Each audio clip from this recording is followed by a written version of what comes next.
Hi there, how's it hanging? The name is Boland, and I am a vault dweller. Well, I used to be, at least. You see, my vault became terribly irradiated, and I have become a mere husk of the man I once was, turned into the green booger you see before you. But that is exactly why today I plan on starting my very own vault. Within this narrow valley here and these gigantic mountains, I am going to dig myself out a home that will stand the test of time. It seems like that's going to be a while for me since I no longer age like before. There's danger lurking around every corner of the planet, and it is populated with factions who do and always will want to kill us. Except for the NCR, of course. But our survival is going to be incredibly tough. Almost as tough as you trying to play along with all the outdated mods that I have installed. Good luck. I will give you a little tip from my experience trying to set this up though. If you're going to use the Regrowth Wastelands mod, make sure that you don't have it installed, generate your world and your colony, and then install the mod, and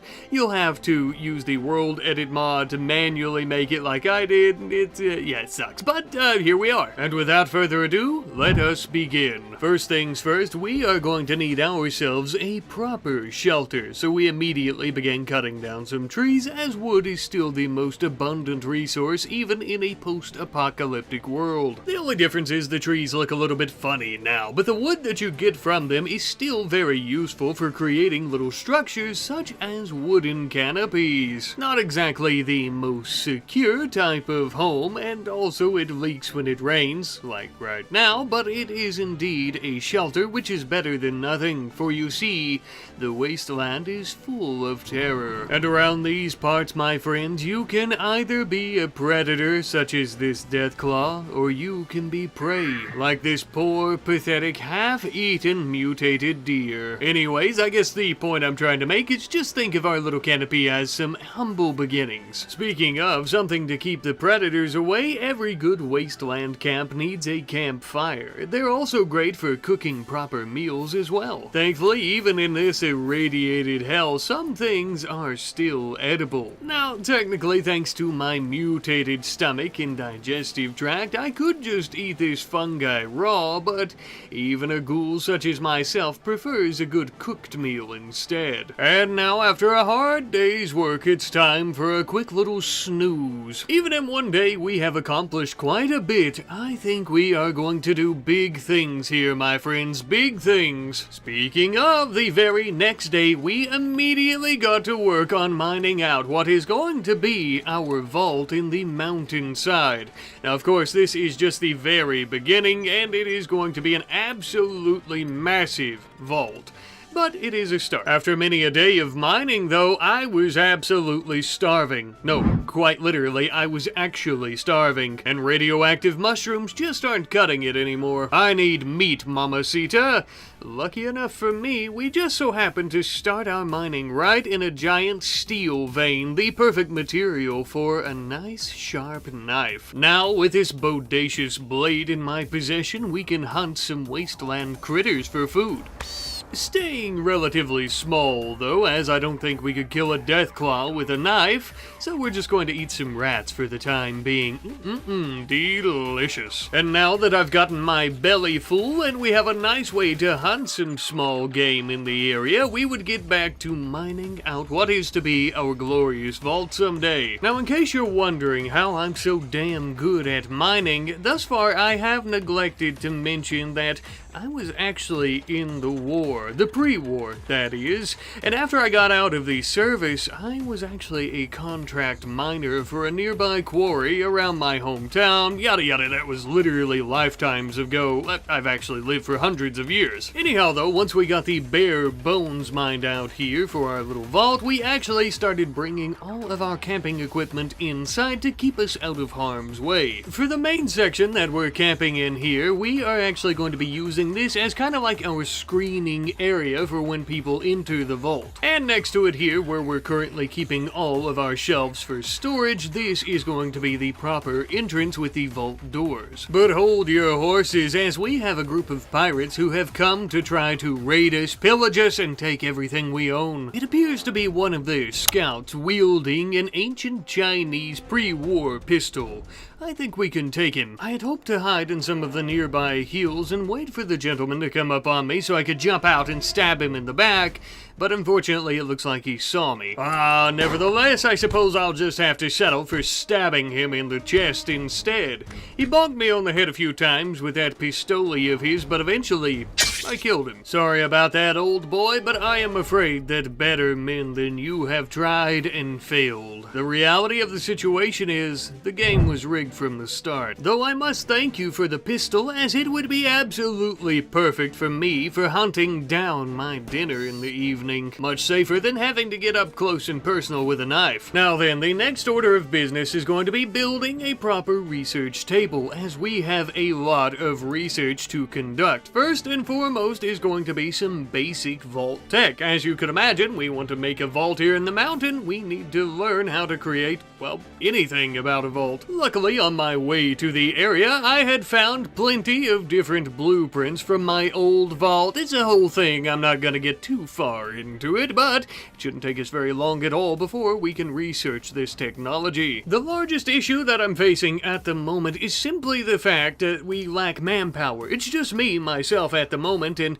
I'm having to take time away from researching to go about hunting and scavenging for food. And more often than not, the decision comes down to, do I want to try to sneak up and steal the dead large insect that deathclaw just killed to eat? Or do I want to hunt for mushrooms in the rain? Well, lucky enough for me, out in the pouring rain, I would stumble upon an ancient reactor that, most importantly, is still currently active. The insectoids of the area seem to flock towards it, laying their eggs and also jelly. Jelly that is edible. It's not exactly the best tasting material in the world, or so I hear. My taste buds irradiated and deteriorated long ago, so it's literally the perfect food for me. And with this very minimal effort food acquired, I could put all of my focus into research, meaning that I could finish it rather quickly inside my little cave here, and now we can build some proper vault technology. First things first, we're starting with the basics, like some vault walls. Not only that, but also some proper interior doors,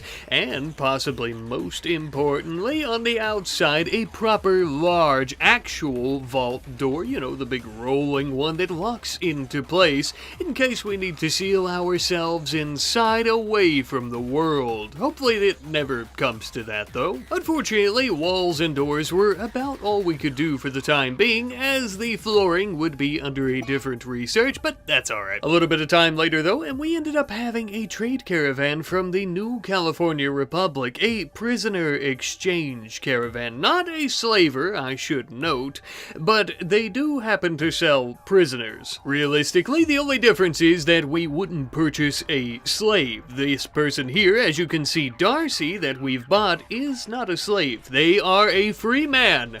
But also they're our free man. Apparently Darcy got into a bit of a scrap in a casino or something like that and chewed a man's nose off.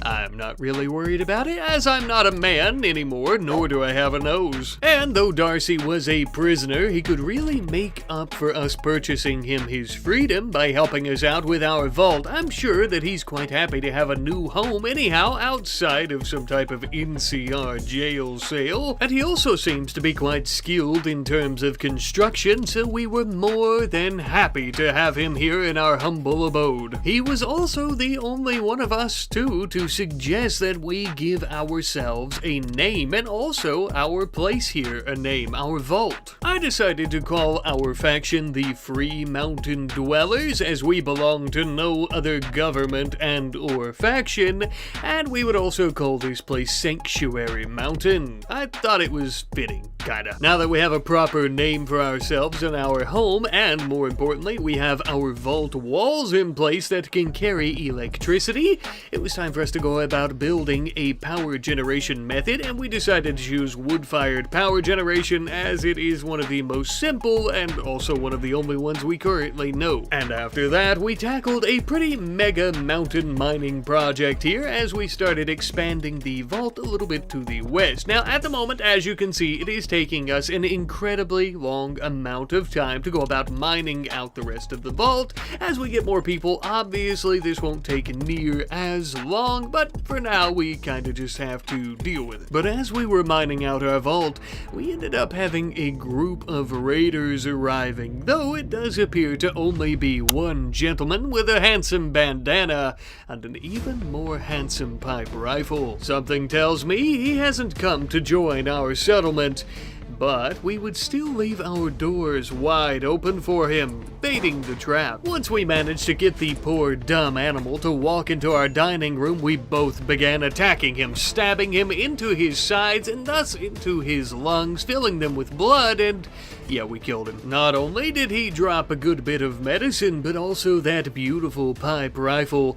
Don't mind if we do. Ah, Darcy, every day we become stronger, and as does our glorious dream of building a perfect vault. Speaking of, it's time for some more vault tech research. This time we're going to be working on vault tech furniture. Not only is it a prerequisite for many other types of different vault tech research and whatever, but also because this is the one where we can do some flooring, which is a very basic necessity. In the meantime, as Boland is researching this technology to help us create our perfect utopia vault, we also have Darcy creating some basic scrap furniture like a bed and end tables and also some dressers. As one might imagine, there is plenty of scrap metal from all the pre-war machines and what have you, and all the disastrous ruins all over the place, so we might as well put them to good use. Simply temporary furniture though, of course, strictly until we can get our hands on the blueprints for the good stuff. At one point though, I noticed a deathclaw laying out in the wasteland, very injured, bruised all to pieces, from humans it would seem, and I also noticed two strangers lying dead. That makes more sense. These humans appear to have been part of a New California Republic, NCR for short, trade caravan that was walking through the area.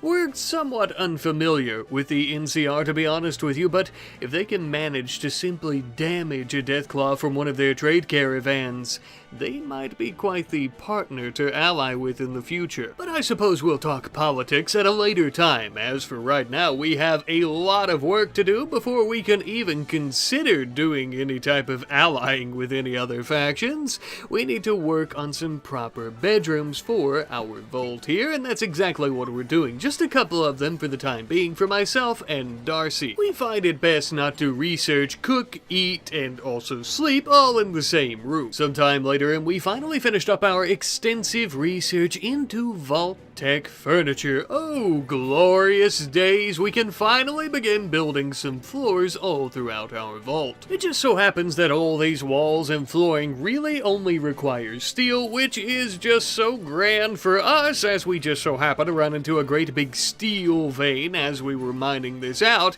Here's to many more to come. With our floors basically complete by this point, I also want to show you kind of what we're working with here. We have a dining room area and also kitchen for the time being, and also a research room, although we're going to try to move that ASAP, and we still have our little storage room here in the vault's entrance. And of course we also have our two bedrooms fully furnished, or at least as furnished as we can get them for now, but it is a good start. Such a nice new home, but no real way to defend it thus far. One raider almost got the better of us earlier, kinda, sorta, so we are going to be building some proper defenses, or at least our version of that for the time being, which is a scrap turret with some sandbags and also a spike trap or two. Not exactly the greatest type of defenses, but you know what, hopefully it draws some fire away from us, and that might just give us an edge. A little bit later on, and we had received word of a poor woman being held hostage by raiders in the nearby area. Apparently, if we're willing to rescue her, she might just be willing to join kindness. Though she is quite old, we would end up accepting. Quite frankly, there's nothing near as noble as saving an old lady from a nearby prison camp and taking her to our sanctuary in the mountains. That is what good people would do. A good overseer would do. So naturally, the two of us wasted absolutely no time heading over that way, and eventually we would end up arriving. Thankfully, upon our arrival, it would appear that the camp is somewhat small and only appears to be guarded by 2 raiders, though no doubt there are many more waiting somewhere around the area. Even so, the 2 that are here seem to be quite dangerous. We'll need to be cautious about this rescue mission. Luckily, as we approached the camp, we found some pre-war rooms. This way we could take cover in these demolished structures. That way we don't get our heads taken off right away. Raiders tend to use pipe weaponry that is extremely inaccurate, but extremely deadly as well. Basically meaning that there's a very low chance of this shotgun hitting us, but if it does,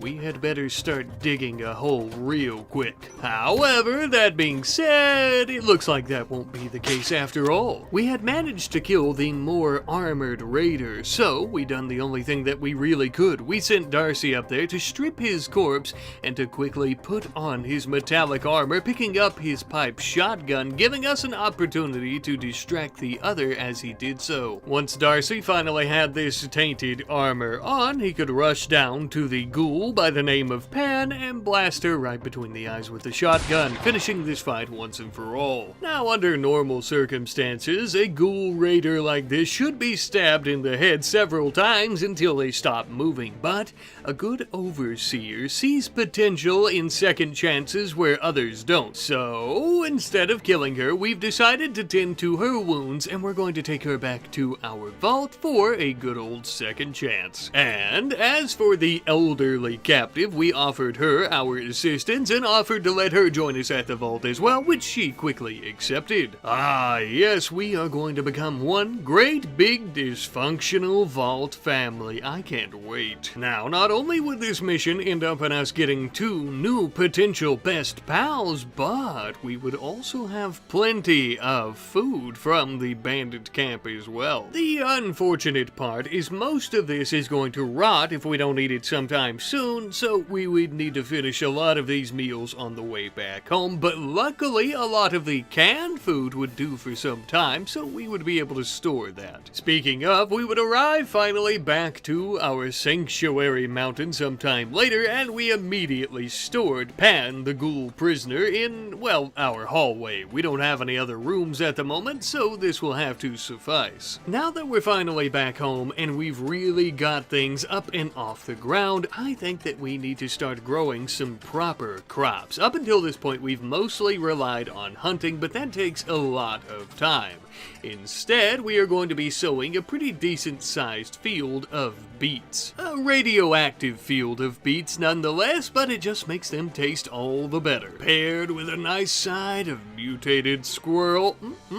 As our field of beets were growing out in the nice wasteland sunshine, we started expanding our vault a little bit more with a couple new rooms, of course, for our new elderly companion, as well as our up-and-coming ghoul companion, who will be joining us hopefully pretty soon. Now, having our new friend the ghoul by the name of Pan in one of these rooms as a prison instead of the hallway would actually make her join us a lot faster, as she was much more pleased with her new accommodations, as you can imagine. But with a proper vault, we do need some proper outfits, so of course we made a tailoring bench and we started using up a bunch of the different textiles that we currently have access to, like alpaca wool from a tent, as well as some waste leather to make ourselves some vault suits. Finally, we are all beginning to really look the part. Now that we've got the core and priority rooms of a vault built, i.e. a kitchen, a nice little entranceway, as well as bedrooms, I think it's time we start focusing on some other different types of rooms,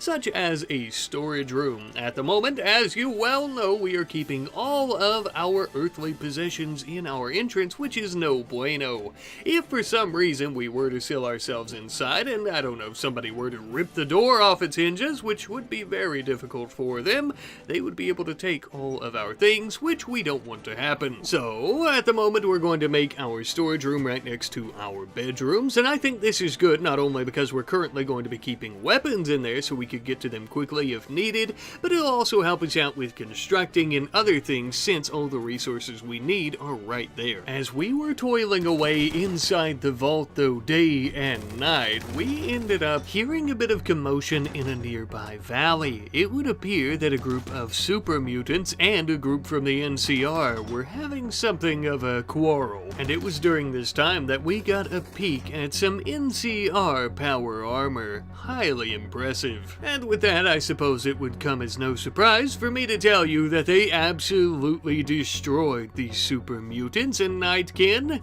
and now we can take these sweet weapons. I mean, they were simple pipe weapons, but still, the more the merrier in terms of guns. If nothing else, we should be able to trade them to any traveling caravans in the near future. By this point, we had also got our very first harvest of our radioactive beets, and this should keep us sustained and our bellies full for quite some time. However, an issue we currently face is we have plenty of food all of a sudden, and yet we have nowhere to put all of this food. Up until this point, we've been storing it on the ground in our kitchen, which isn't exactly sanitary, even for the world that we currently live in, so we started digging out a good-sized food storage area by our entrance. Now, of course, we do need to put a cooler in here, but we would end up building something of a steel chimney around the cooler to try to protect it from people breaching. As we were working on this, we finally ended up recruiting Pan into our ranks, yet another ghoul. It was nice to be around similar company once again,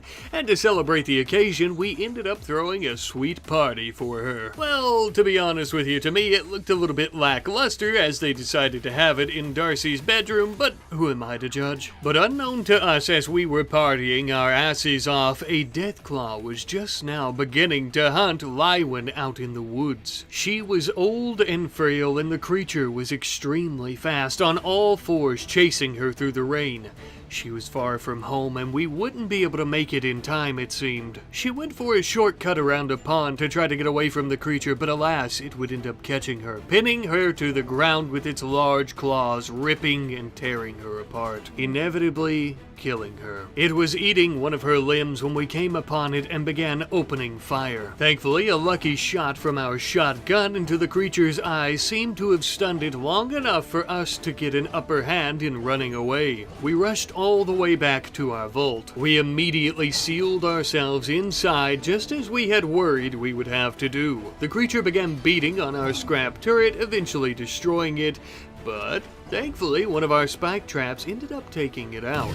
Whew, that was a very close call, at least for those of us who didn't end up dying, that is. Which, if I could be honest with you, I think we completely owe to our Vault-Tec geared door. As deathclaws are extremely powerful, this was the only thing standing between it and us, and also us being ripped apart into teeny tiny shreds and being eaten as well, I think. And with that, we had kinda sorta slain our very first deathclaw. This is an achievement that most wastelanders never actually achieve, and they end up going their entire lives, assuming they're not eaten by a deathclaw, without doing so.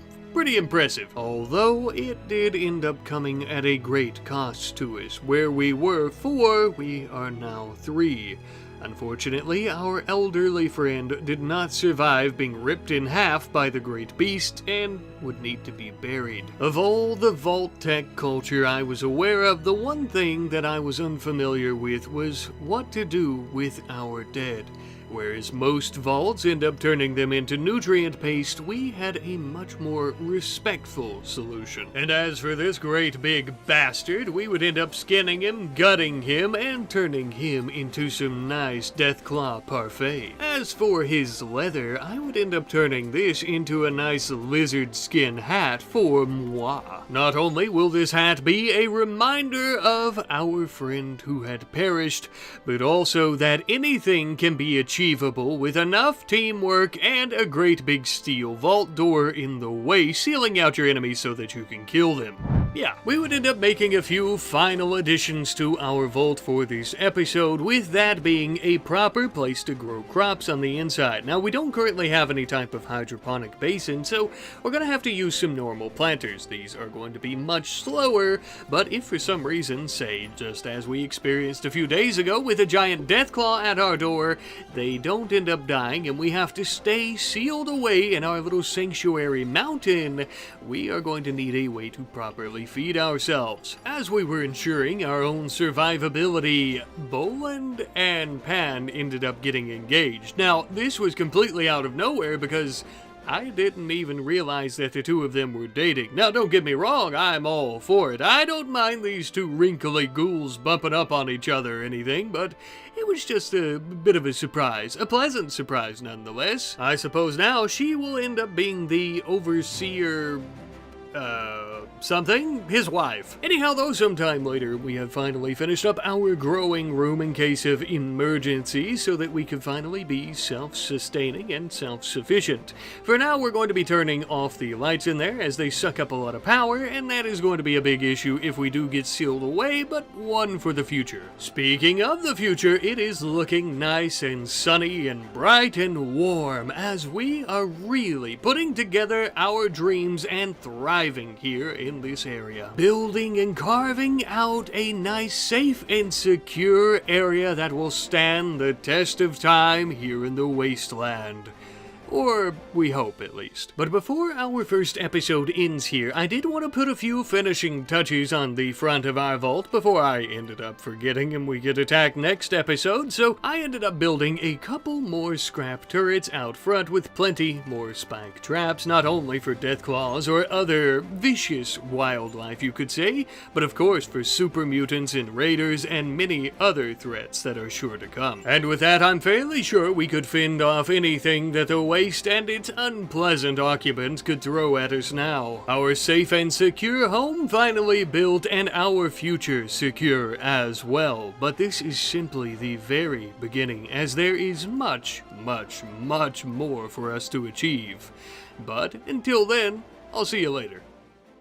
Well, welcome back, my wonderful wastelanders, to our vault. The Sanctuary Mountain Vault, that is. It is I, your overseer, Boland, and Pan, and Darcy as well. We're still putting in a lot of elbow grease to ensure that our operations are running smoothly at the moment, but I think that they might run a bit smoother with some proper research. What do you say? We're beginning with Vault Tech Nutrifier, mostly because it's a prerequisite for some other items, but it will give us some Vault Tech cooking production areas, nutrient paste dispensers, yada yada, nothing too special. Something that is quite special, however, is the brand new section of the vault that we are currently mining out. As of right now, we have the absolute basics, you could say, with that being some residential areas as well as a place to eat and also kind of store some stuff, but something that we don't yet have that is absolutely crucial to day-to-day operations and just the vault as a whole is going to be an overseer's office. We made sure that it was pretty decently sized, that way we could at the very least fit everyone that is going to be living within the vault in here if for some reason maybe we have some type of board meeting with all the residents of the vault. I'm not really sure, but we would also begin with some comfortable seating as well as a desk and also, of course, Boland's very own terminal. This is a terminal where we can actually keep our logs of trade records like our trade caravans with the NCR once we get that up and running, as well as other wastelander groups, governments, factions, so on and so forth, as well as maybe some personal notes and also maybe a game or two of Grognak the Barbarian. Now, for a time, we would mostly just focus on trying to get some research done after finishing up the Overseer's office, but this was rudely interrupted by a group of raiders from the Javelin group. By my count, there appeared to be about 5 or so of them, armed to the absolute teeth and pretty well armored for the most part as well. Since we were easily outnumbered, we decided to take cover in some of the rooms to the north of our vault. Now, this would allow us to get some initial cheap shots in, but as they started coming towards the area, we would have to flee back towards our defenses and then ultimately back inside the vault, hoping that our scrap turrets would be able to handle this fight for us. But to be honest with you, that didn't really seem like it was going to be the case. The raiders were already dug in deep behind all of the wreckage and ruins, and our turrets were hardly able to hit them. Thankfully though, we're not afraid to defend our home, so we would come out and start picking off the raiders one by one, giving our turrets a bit of a helping hand, you could say. But as we began to approach north at the same ruins that we had initially taken cover in, the raiders were dug in very, very deep, and it seemed like it was going to be damn near impossible to root them out. Our turrets were distracting some of them, but their leader by the name of Hirat appeared to be quite a genius and, well, was obviously very perceptive to where we were at all times somehow. Luckily though, with enough persistence, we would be able to trick him and another of the raiders into close quarters combat with us, where at which point we would kill their leader and down the other. There was only one who still remained, and we wanted to take her prisoner, but unfortunately we shot her in the heart. Whoopsie, that's a shame, but at least we have the raider by the name of Shorty here who's bleeding out in the dirt. Stop that, young man, as you are going to be coming with us. We patched him up real nice-like and took him to his very own room. See, those raiders wouldn't give you this, buddy. Maybe you should join us instead. Think about it. The raiders would also drop many useful items like stim packs, a dictol, and even some classic Nuka-Cola. A sweet sugary surprise. Oh, and they also dropped a pretty sweet-ass pipe rifle. Don't mind if I do. Anyhow, though, back to business. Now, since we had this raid, and I noticed that those raiders were giving us quite a hard time, as you saw there, and most of that is due to the fact that we have a lot of rock chunks, a lot of scrap metal chunks, as well as a lot of old pre-war ruins in the area that they could take cover in, so we started cleaning all that shit up. But in the middle of this, it would seem that Boland and Pan are getting married, so we're gonna take a quick break from all the cleanup. I'm guessing Pan's nerves as a bride-to-be were getting the better of her as she decided to smoke a fat blunt before saying her vows.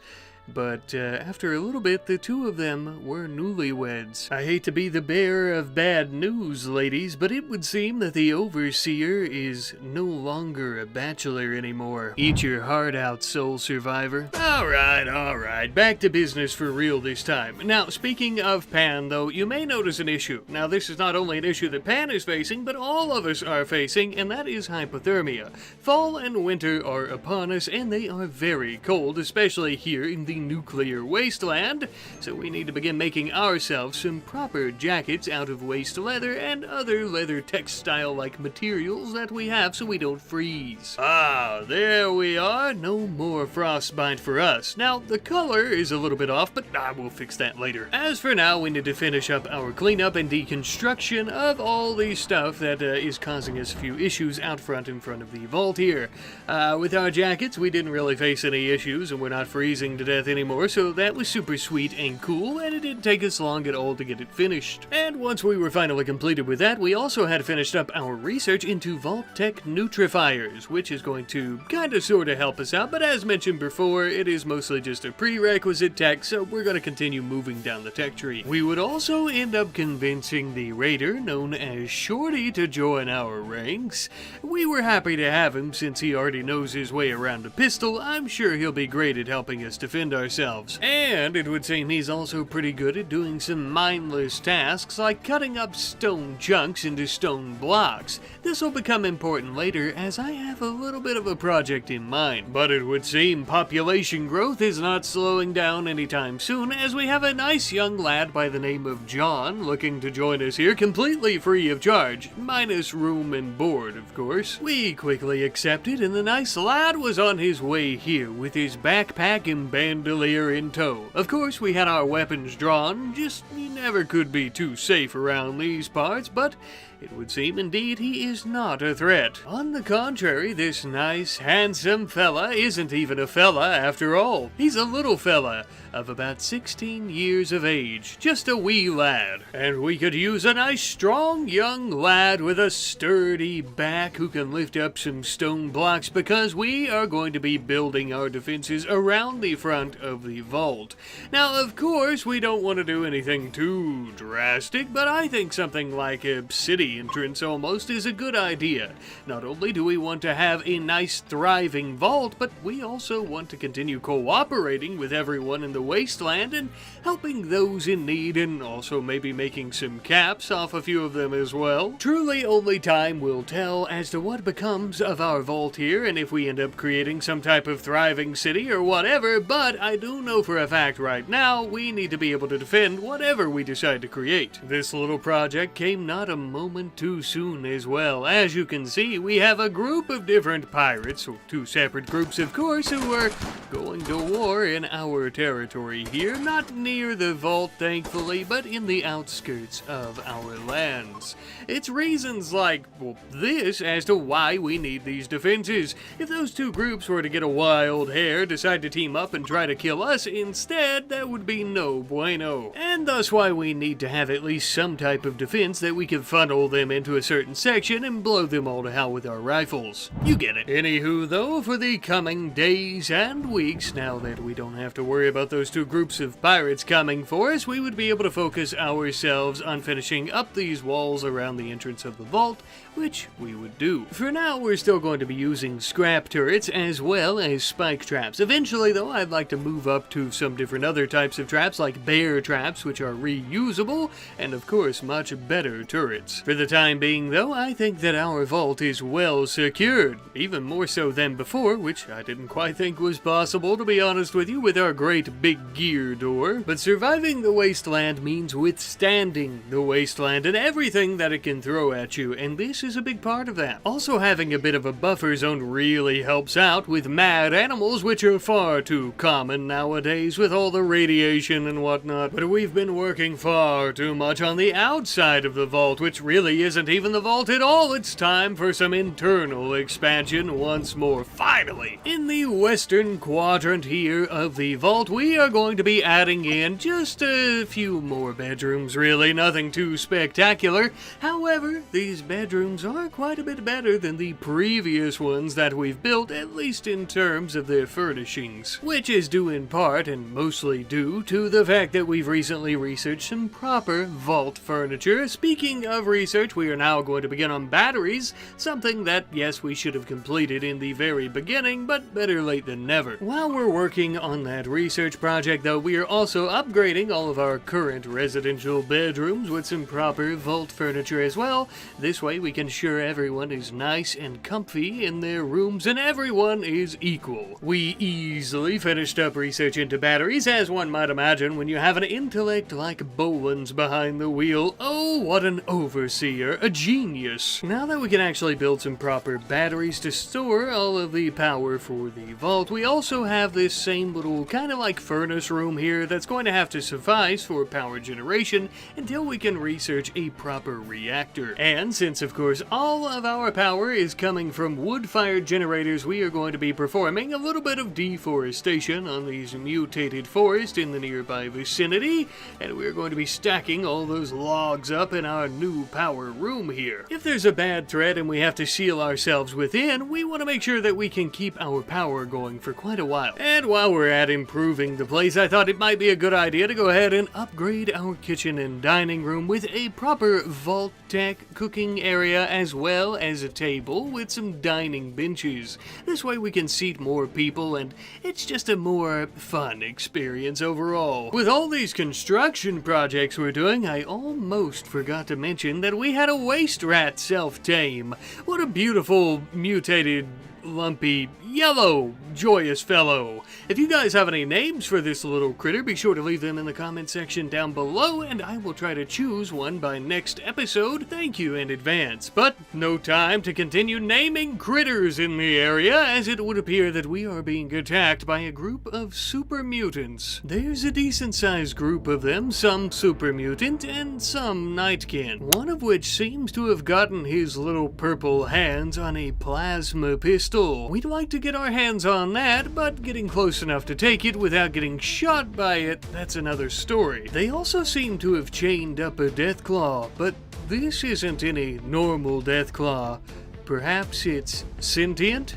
Again, I don't know if we'll be able to get close enough to tell. Either way, though, it would seem that they are going to be bringing the fight to us. It's a good thing that we got our defenses set up a few weeks back. As they began approaching our entrance, our spike traps began doing quite a number on their big jolly green legs, and our scrap turrets were keeping them nice and distracted, thankfully. This would allow us the opportunity to retreat back into our walls where we could take cover behind the exact same embrasures that our turrets are using to fire out at the mutants. And this was kinda sorta working. We had a few of our people falling, but many of the mutants had already died or become crippled up on our traps, so the remaining one or so ended up fleeing the area. Lucky us, I'm not sure how much longer Boland and Darcy could hold down the fort by themselves. We definitely need some more turrets. Hey, remember that deathclaw that I said might kinda sorta be sentient? Well, apparently he is, and we're tending to his wounds and we're going to be rescuing him. He doesn't speak a lick of English though, some other language. Not sure. I think if we pat him on the head though and feed him plenty of meat, he might just want to be our buddy. And at the end of the day, we had defeated those filthy super mutants and stopped their diabolical raid. They may have done a little bit of damage, but we could put out fires and repair our walls and we'll be good as new. And of course we'll need to sweep up all of their filthy, rotting, mutilated corpses as well as getting all these meals and guns and whatnot hauled in, as those might just come in handy.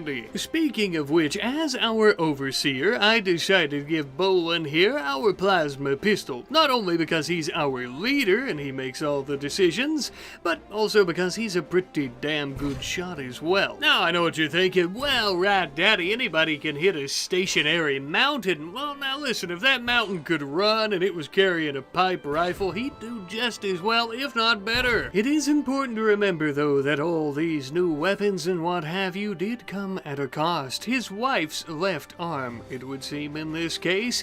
Not that we had much of a choice in that matter, I'm afraid. Now then, when it comes to the expansion of our vault once more...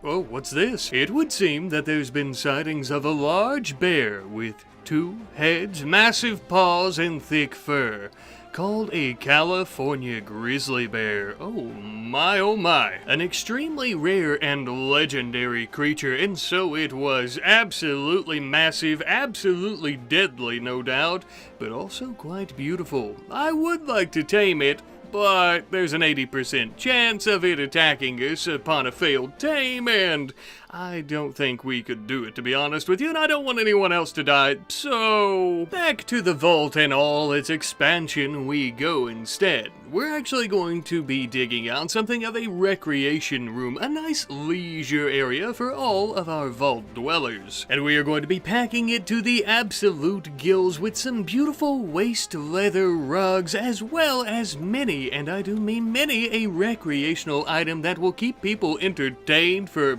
a few minutes, probably. We've got about 3 or so dartboards, and then we also have our chess table, a punching bag, and some lounge chairs. It may not seem like it, and you might not be able to see it, but we've actually got a beautiful mural painted in here to look just like the outside world before all the wasteland and death and radiation and mutations, and it looks absolutely beautiful. This way they can get a feel for what it used to be like. But as one might imagine, the vault requires an absolute cubic shit ton of steel, so we are mining up every last little drop that we can get when we're not being attacked by mutated deer, that is, which is actually more often than you might think. But yes, indeed, we do need as much steel as humanly possible, because everything in the vault requires steel. The walls, the flooring, the rugs. Okay, not the rugs, but everything else. Outside of the mountain, though, something else that requires a lot of steel are scrap turrets, and we are filling up every single one of our little guard posts here with a scrap turret to help protect us. As our community gets larger and larger and we get richer and richer, word will spread across the wasteland and more foes will rear their ugly heads. Now for our next research project, we are going to begin working on biofuel refining, as it is of course going to be a much better fuel source and way of producing power than wood-fired generators. Obviously still nothing even close to a vault reactor, but a little bit better than what we currently have. An absolutely wonderful suggestion from our friend Six-Wing Zombie, who was also saying that we should grow up our power as a stopgap for now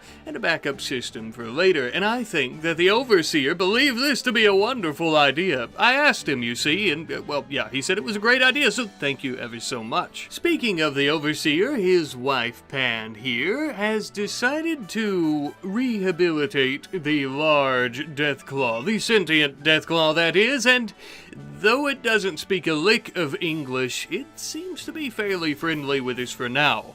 I guess you could go ahead and take those chains off, big fella. Here's hoping we don't regret this decision. It may be sentient, but I think if it starts starving, it might revert back to its more primitive ways. We'll see. One thing about that deathclaw, though, it is butt-ass naked, so we need to make it a proper outfit. This would take a lot of wool and a lot of time, but eventually we had a nice vault suit for it. This would help us tell it apart from the more barbaric deathclaws out in the wasteland, so we know which one's ours, and also he won't be naked because he, you know, is kind of stupid sexy, so it did look a bit goofy, but once we got some metal armor on and a nice big chunk of rebar with concrete sticking off the end of it for him to smash our enemies with, I think he looks pretty badass. Now that we've got that taken care of, we are going to be moving our research equipment into Bolin, the Overseer's bedroom. Not exactly the most ideal place for it, but this is going to free up a lot of room in our storage facility. It was Bolin's idea, though, such a selfless Overseer. Now that he can basically jump right into research out of bed, we finally finished up biofuel refining, and we can start making ourselves a refinery as well as some chem fuel generators. Now, at the moment, I'm not going to completely phase out our wood-fired generators, as really the only material in the area that we currently have access to refine into chem fuel is also wood. So we're still currently very much reliant on the forest of the area until we come up with a better plan. You don't just need wood to go about making chem fuel. You can also make it out of other organics like meat. One particular meat in the area that not even our wastelanders are willing to eat is insectoid meat. It is very bitter and tastes like dirt. So we decided to give it a try. We started hunting down insectoids in the area near the reactors and nuclear waste piles, chopping them up into fine stacks of meat, and then that disgusting pale meat would end up getting turned into chem fuel. For now, we're not going to be burning the chem fuel. Like I mentioned, we still have plenty of wood, but if something were to happen, it would be nice for us to have a nice stockpile of chem fuel already here and ready to go to power the vault. Perhaps one of the best things about this as well is the fact that these ancient reactors will continue spawning insectoids unless they are destroyed. I suppose they attract them from underground and they all come here. To be honest with you, if we weren't eating all this insect jelly from them, we could probably use that for chem fuel as well, which is something we might end up doing, to be honest with you. We'll see. Now, something else I would like to see about, though, is, you know, we are actually building up walls on the outside of the vault, and should we turn that into maybe something of a city? Should we do that? And also, should we end up maybe building some businesses with hospitality where we can sell things and also rent places out? Now, I know that I do that in a lot of series lately, or at least the past few series have been kind of focused on that. I don't want to completely focus on that in this one, but it could be a very interesting part of our business here, and it could just be on the outside of the vault or the inside, whatever you guys think. That's kind of part of why I wanted to get your feedback. If it's on the outside, maybe we kind of just collect money from them with our businesses, and then if shit really hits the fan, we seal ourselves inside. Just throwing a few ideas out there, but please let me know what you think. Now then, you might be wondering what our beautiful vault dwellers are mining out here, and this is actually going to be our prison, our little jail when people are misbehaving, and also for any raiders who we end up taking prisoner that we would like to see if they might make a good fit here in the vault to help us out, depending on whether or not they want to live a comfortable life here with us, or scrape up Brahmin shit off the streets and eat it for the rest of their lives. Their decision, really. We're also going to be swapping out our radioactive beats for a moment, as we have quite the stockpile for some dyes. I need these dyes so that we can all really begin looking the part. Too many mismatched clothes, you know what I'm saying? And while we're waiting on those to grow, we have quite a few Vault-Tec antidepressants, addictol, and a few other different textiles and things that we would like to actually get rid of and maybe make a pretty penny on. So we're going to be taking these to the nearest NCR base. It was just down the road from the vault, so traveling there wouldn't be too treacherous, thankfully. I'd like to maybe become allies with them, and perhaps if we do end up creating some businesses here, we could end up getting quite a few customers and clientele from the settlement.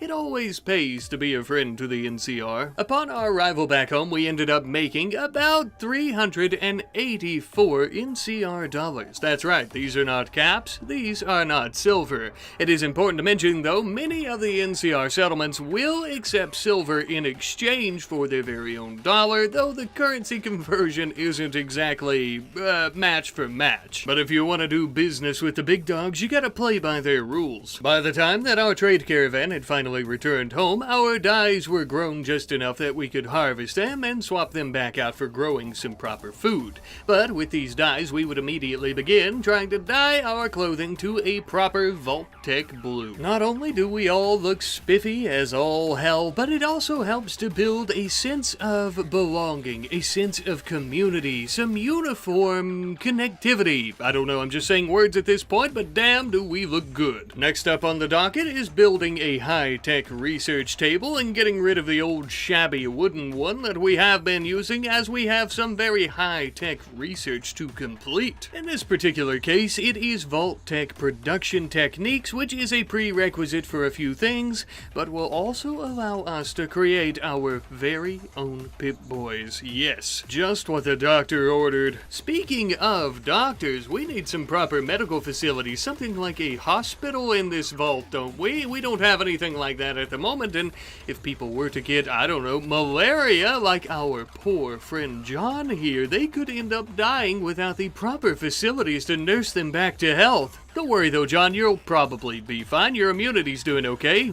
Probably. We would end up having yet another prisoner exchange caravan from the NCR approaching the vault, at which point, of course, we would do some trading with them, and we ended up purchasing ourselves a prisoner by the name of Waleed, a handsome, tattooed, bald gentleman who is quite hairless. Look at that, you'll never find a shred of hair on him. I said he's handsome, but apparently he's actually pretty ugly to most people. Maybe I just see the beauty and where others do, I don't know, but he's actually very good at many other skills, one of which, of course, being melee, probably his best, as you can see, and with that he is also a brawler. So, we would end up equipping him with some knuckle dusters. This way he can bash in brains with his fist just like he likes to do. Not to worry, we've got a pipe pistol in his pocket in case he needs it, but I think this is more his style. He's also pretty good at construction, which would be absolutely perfect as we are finishing up our little hospital here, where we're going to have several operation rooms in case we need to do some emergency surgeries or stitch up maybe some cuts or bullet holes from raids,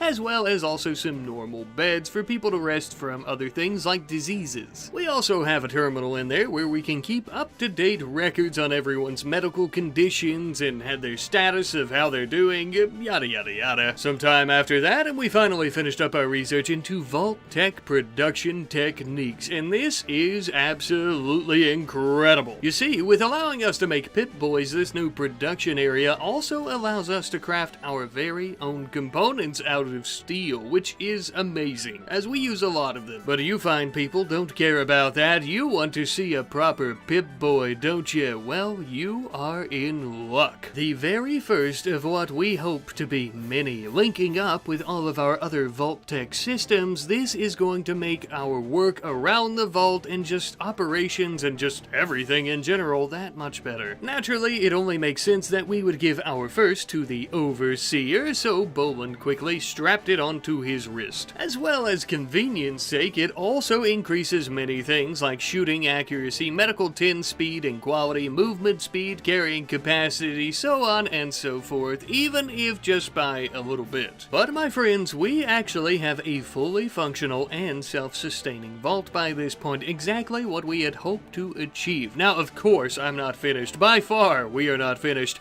We hope to have this entire mountain, essentially, as our vault at some point, but I think the main goal here, the base of it all, is achieved, and we're going to try to continue expanding, but also focusing on a few other things as well, such as maybe even growing a little hospitality city with plenty of businesses, or perhaps exploring the vast wasteland. One thing is for sure, we definitely have the manpower to do so now, but I'll leave that up to you guys. If you want to see me explore, if you want to see us grow a massive hospitality city, you let me know what you'd like. And your friend the Overseer will get it done for you. But until then, I'll see you later.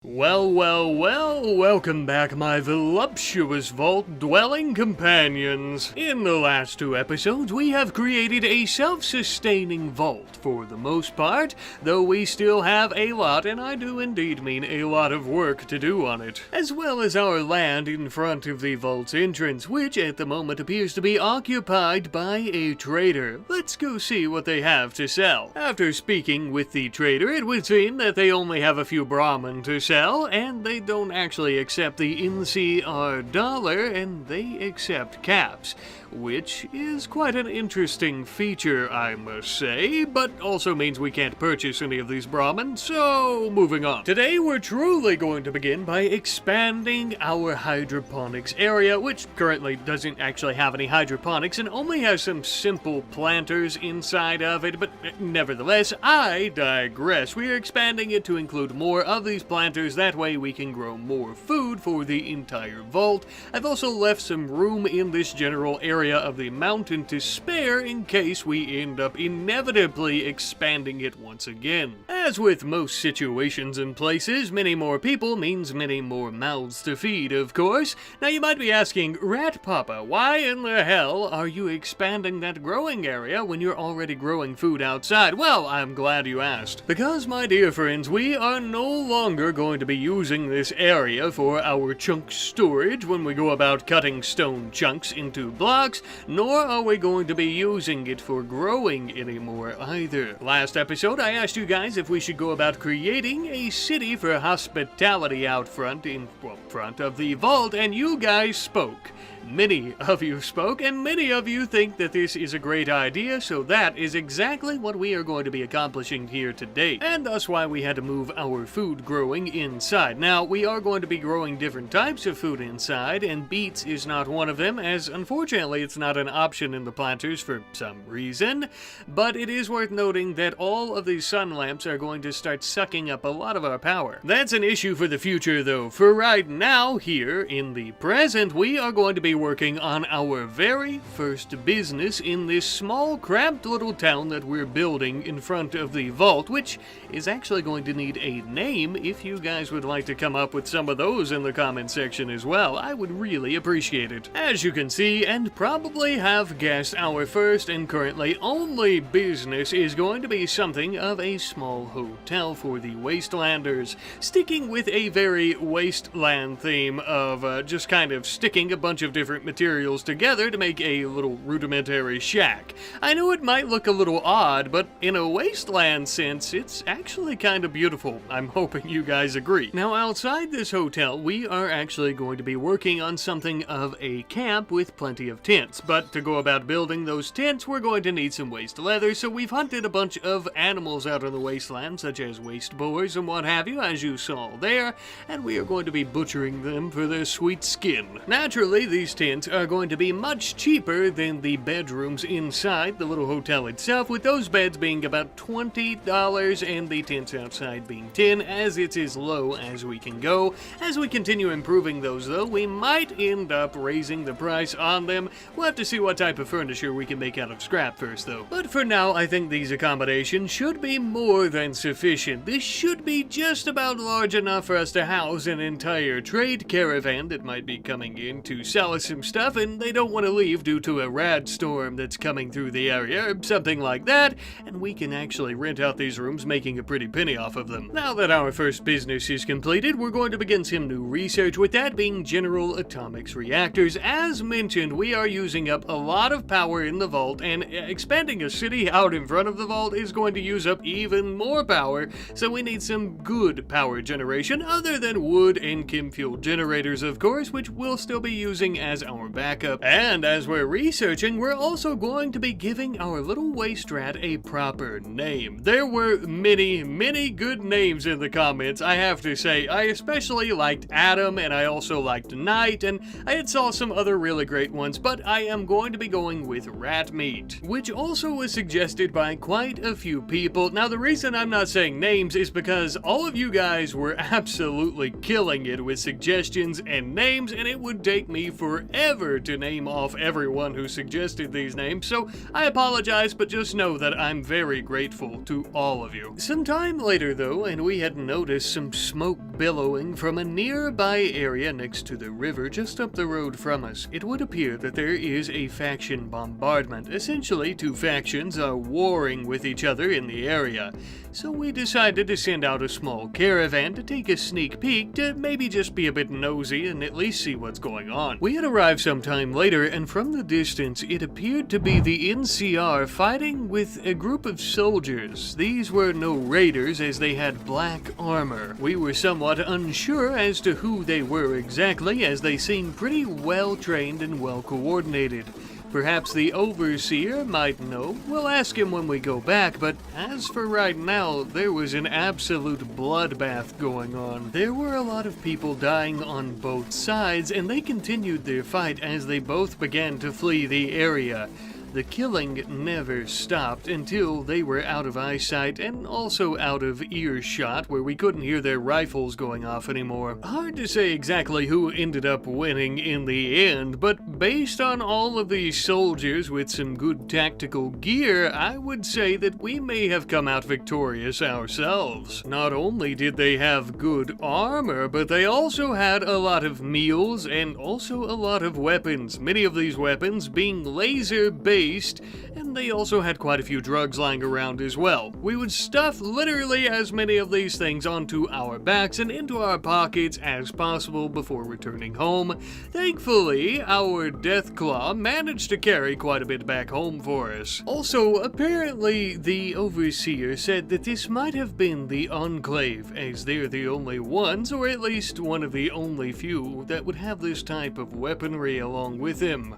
Nevertheless, it would appear that we have the lasers now, and I don't think we'll be hurting for weapons anytime soon. The Overseer had us running many a firing drill with these new weapons, and at first we thought that this might just be so we could get better acquainted with laser technology, and it might have partially been that, but he seemed quite concerned about the Enclave. Rightfully so, I would say. If they can stand up to the NCR, what could they do to us? We would continue forward with our progress though, actually deconstructing many a nuclear waste barrel in the area. Reason being, we could get some sweet succulent steel, which we need to continue furthering our vault, but we also would end up getting some uranium, which would come in handy in the future. We were also mining out every last single vein of steel that we could find on the outside of the mountains, as well as on the inside, of course. And speaking of mining on the inside, we started expanding out the vault for a large new room, of course, in the southern section. But this was interrupted, unfortunately, once we detected a small group of raiders entering the area. We thought, well, there's not that many of them, surely we can take them quite easily.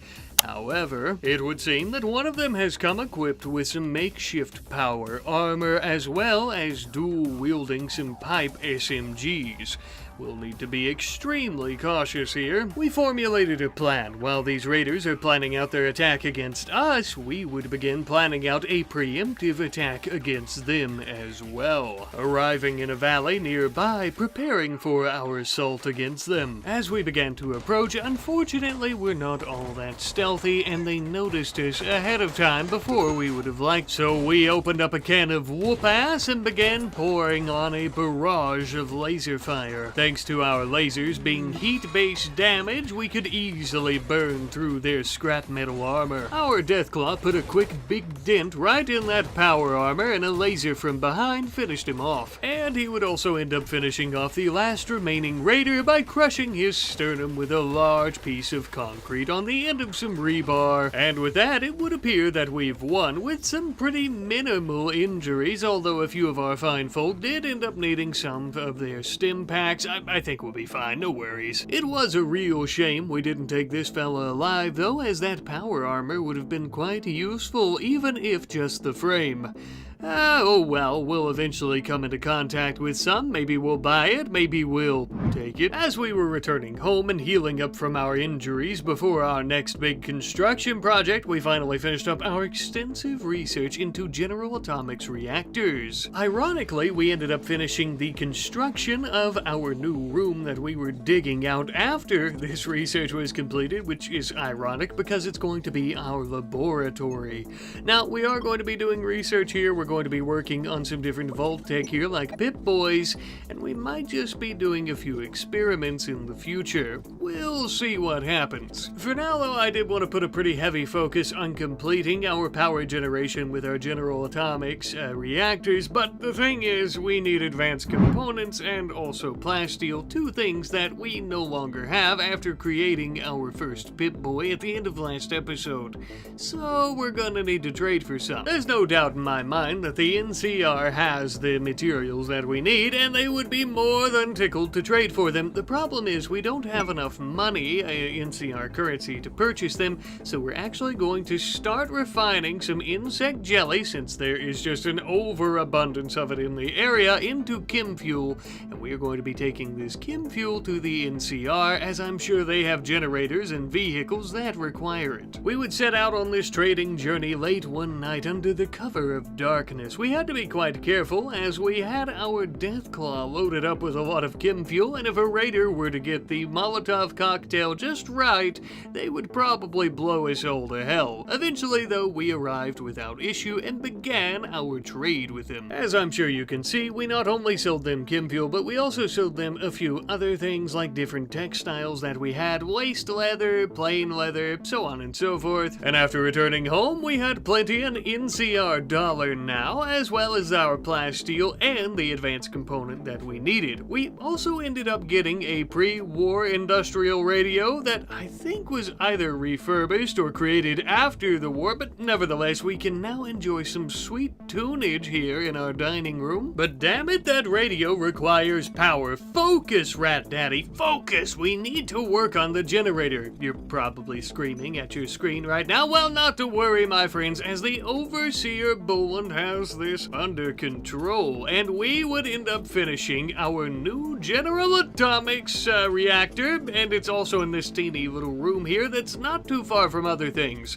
Let's hope that it doesn't go haywire and explode. I'm also not going to be getting rid of our chem fuel and wood-fired generators for the time being, not only because eventually we plan on using the chem fuel ones for backup power, but also because right now I don't think that this reactor could really fuel our entire vault, but also the city. Thankfully, we got this completed just in time before our very first visitors, who were going to be staying in our little hotel from the New California Republic, had arrived, each of them paying their 20 buckaroos for a nice room. And to my surprise, after staying a night or two, they were absolutely amazed by our hospitality, giving us a damn near perfect score. Thank you very much. I suppose it doesn't take much in this this new world in the wasteland. Just basically don't try to kill them and let them have a bed and you're good to go. Seems like nowadays most folks really struggle with the first part of that. Yeah, not trying to kill each other. That's kind of an issue for them. But we are going to be building a civilized town here, a civilized society, by golly.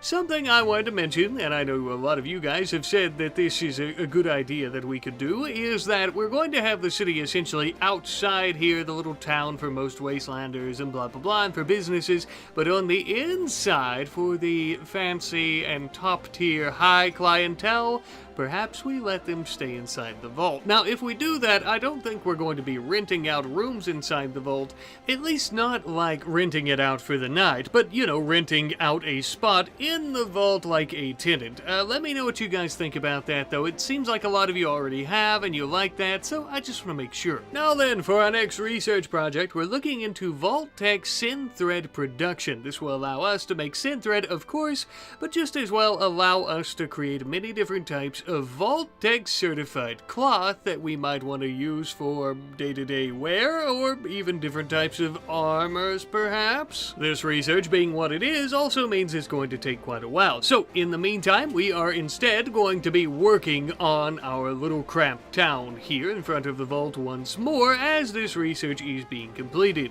In particular, we are going to be working on the centerfold building, the flagship of the town, if you will, a bar. A nice bar where you can get some good poker in, and just as well also maybe have a few brewski with the boys, and, you know, maybe you could do some jet or something. Hey, I don't judge as long as you're a paying customer, you know what I'm saying? And also as long as you keep that shit outside of the vault, okay? But genuinely, I think the bar is going to be our money maker, and if somebody's not really all that pleased with our accommodations over at the hotel, we send them to the bar, they get a little drunk, they come back and they think, hey, sleeping on those bed bugs and irradiated rat roaches ain't such a big deal after all. I also built two smaller buildings to the south. One of them is definitely going to be a general store, and right now as I narrate, the other one I'm not too sure about, as I'm going to begin focusing on the inside of the vault once more. That's right, we're actually going to be switching up our meal production from normal simple meals to Vault-Tec meals. Now, this might just seem like a brand type of thing, like, oh, okay, you're building a vault, rat daddy, and Overseer Boland, so you gotta make vault meals. Actually, there's a pretty big benefit. You see, my friends, a normal simple meal takes 10 ingredients. We're talking meat, vegetables, whatever, right? And it makes one simple meal. Well, that's fairly simple, no pun intended. But with Vault-Tec meals, it takes the exact same amount of ingredients, and with that, somehow, with the efficiency of Vault-Tec, I guess there's nothing going to waste, you can make 2 meals. Yeah, pretty incredible, huh? The only question I really have is why the hell didn't we start doing this sooner? The same amount of ingredients for double the food? That's really going to help us out as we continue growing our population larger and larger. Speaking of, as we've been mining out some residential housing sections and rooms for our residents inside the vault, we have also been leaving a bit of room to the north here and there where we're trying to designate some more areas. All this to say that above some of the houses for everyone and rooms they're going to be staying in, I'm also digging out an armory.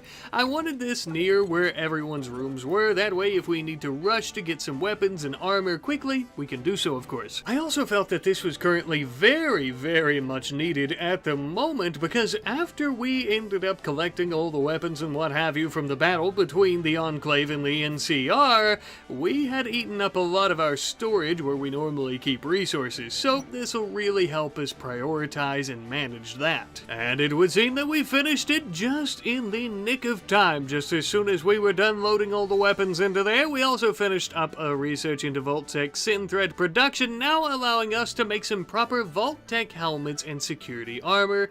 Though they do require plasteel, so we probably won't be making any right now, but in the very near future, of course. And with that, it would seem that we have our second group of visitors and or customers from the new California Republic who are coming to enjoy our nice, spacious, quaint hotel. In the process, forking over quite a bit of dough to do so. Even so, though, with all this in hand, there's always room for improvement, and one improvement that that we've yet to make that is quite crucial to mobility and maneuvering around this little cramped town is going to be some proper roadways. Nothing too fancy, of course, just some shabbily poured concrete walkways. We never claim to be a mason of any sort. We are simply vault dwellers doing vault dweller things, and we don't exactly specialize in the outside, even though that's where we're all from. Funny enough, we were beginning to run a little bit low on resources. One in particular, one that I never really thought that we would run low on: pre-war scrap metal. And to go about acquiring it, it was quite simple. We just went out and started beating the absolute shit out of some pre-war structures like military vehicles and things of that nature. Now, why do we even give a shit about scrap metal like this? Surely we could make furniture out of something better like we did inside the vault, you're probably asking, and yes, you are correct, but this metal in particular is actually going to be used for our turrets. If you remember correctly, scrap turrets are the only type of turret that we currently know how to make. For now. Eventually, I would like to build some proper turrets, some type of military grade, or really just something better than scrap, inside the vault for sure. On the outside in this little cramped city here, maybe not. We'll see. Speaking of which, it is time for us to work on our third business of the city. We are going to be installing something of a general goods store where people can come in and purchase things like steel and logs and maybe drugs and maybe weapons. Who knows? It's a general store. Really just whatever we have on tap. You know what? Scratch that on the drugs. No, not because we're not going to sell them. We definitely are if we can make some money on them, but I've decided to make a pharmacy, you could say, in the store here on the left. As for right now, we only have some Addictol to sell, but I think that'll be fine. Oh, calm down. Don't worry. It's, prescription. Yes, yeah, that's it. Prescription. And with this fourth and final business, my friends, I think our little teeny town here, teeny city, I guess we could call it, a very cramped little settlement in front of the vault, is indeed finally finished. For now, that is. If you guys would like, I could always expand it more, but I do think maybe we should try to focus on the vault a little bit more. We need to take care of our own before we start taking care of the wasteland. Speaking of, it would appear that the NCR has yet another prisoner exchange caravan coming to the vault, and we have decided to once again purchase somebody their freedom by the name of Gerbil. That's, interesting, and you have quite the interesting haircut, it would seem, as well. Never mind your goofy mop atop your head, it would seem that you are quite proficient in mining, just the type of fella that we needed. When asked how he got so good at mining, apparently he says he was abducted by aliens as a child and was a deep space mining slave for them. Okay, Gerbil, they didn't tell me you were a comedian. Now take your sweet little tookus inside and give yourself a proper haircut. You're making me look like a fool. Aha! Ooh la la. Now we're talking. You remind me of someone, but I can't put my thumb on it. He looks like the Vault Boy. Now, I know this might seem a little generic, but I did do it on purpose. You see, Gerbil here is going to be our bartender when he's not mining, of course, and as thus, we want our brand and our image here in the bar to be that of Vault Dwellers, and who is more so a Vault Dweller than the Vault Boy mascot himself? I know, the Overseer is a marketing genius, you don't have to tell me. But as Gerbil is tending to the bar and handing out beers, we now have a large group of man-hunting deathclaws that have entered the area. Quite concerning, as you might imagine, as we've never had to deal with an entire pack of them before. Well, there's always a first time for everything. Here's hoping that our traps and defenses can hold out against them. It would appear that they've completely steamrolled through our entrance. Thankfully for us, as they're traveling through our tiny town, the NCR caravan is still here, and they didn't mind helping us out, mostly because their survival depended on it as well. With their assistance and a little bit of extra elbow grease on our part, we would eventually laser these behemoths into the ground. I remember a time when we were so fearful of these creatures. How the mighty have fallen, eh? I mean, they are still pretty scary, I guess. Kind of. And as a gesture of goodwill and good faith, we would even rescue the NCR soldiers from the prisoner exchange who were mauled by these great big beasts. Not only because they helped us out quite a bit during the battle, but also because their government is like our one and only ally. So, you know, I mean, really, the least we could do is send them back home in one piece. Well, as close to one piece as we can get them, that is. You always have to remember, though, there's always a bit of good in the bad. For example, all those NCR soldiers were mauled by deathclaws, and a couple of them even died, but we didn't die, and also we get a lot of meat from these deathclaws, as well as lizard skin. Lizard skin, which in turn we would end up using to weave a great big beautiful green rug in the overseer's bedroom. See? Positive thinking. But with that, my friends, we had set out to build something of a small town slash city, or I really can't determine the terminology for sure that I plan on using, as it's not really a city. It's actually pretty small, but with our vault, it is a great big city, so blah blah blah blah blah. Anyhow, we ended up achieving our goals for the episode, and I am pretty pleased, and I believe that this is where we part ways for the day. Hello, hello, my magnificent mountain-dwelling folk, and welcome back to yet another episode of our beautiful vault in Fallout RimWorld. At the moment, my friends, we are still tending to and nursing back to health our NCR allies who helped us with a mega deathclaw attack last episode. They should be healed up and ready to leave in no time, but until then, we're going to be focusing on taking care of our wonderful wasteland clientele at the bar and hotel and our stores, and more importantly, gathering up resources to go about continuing the wonderful expansion of our vault. Speaking of, the very first thing that we're doing in this episode, after collecting up plenty of steel, is finishing off some of the vacant rooms that we mined out last episode. This way we have plenty of room for expansion in terms of our population. As for right now, I plan on keeping these exclusively for vault dwellers who join us, not for paying customers, as we've previously discussed with maybe some tenants who end up joining us. We're going to do some more luxurious rooms for them, but that'll be later. With a larger population, though, this will also require a larger cafeteria and or dining room where everyone can go and eat. So that's exactly what we started mining out, and then eventually furnishing with some new benches and tables and things of that nature. Nothing too fancy, all made of steel, but it doesn't have to be too fancy when you just want something to eat, I suppose. We did, however, throw in a nice lizard skin rug from all those deathclaws that we had killed last episode, and also we threw in some nice steel planter boxes for some flowers, which should make things a little bit more fancy, I suppose. Now, just across the hall, we're actually going to be reducing the size of our kitchen. We're going to be adding in a trash can to keep this area much cleaner automatically, and we are also going to be adding in a nice sink. That way, our work speed is increased, and everyone can, of course, keep their hands nice and clean. But you might be saying, why are you doing that? Why are you reducing the size of the kitchen? Well, my friends, it has come to my attention that we don't currently have a place to screen new vault dwellers who are coming in. Well, we didn't, but we do now.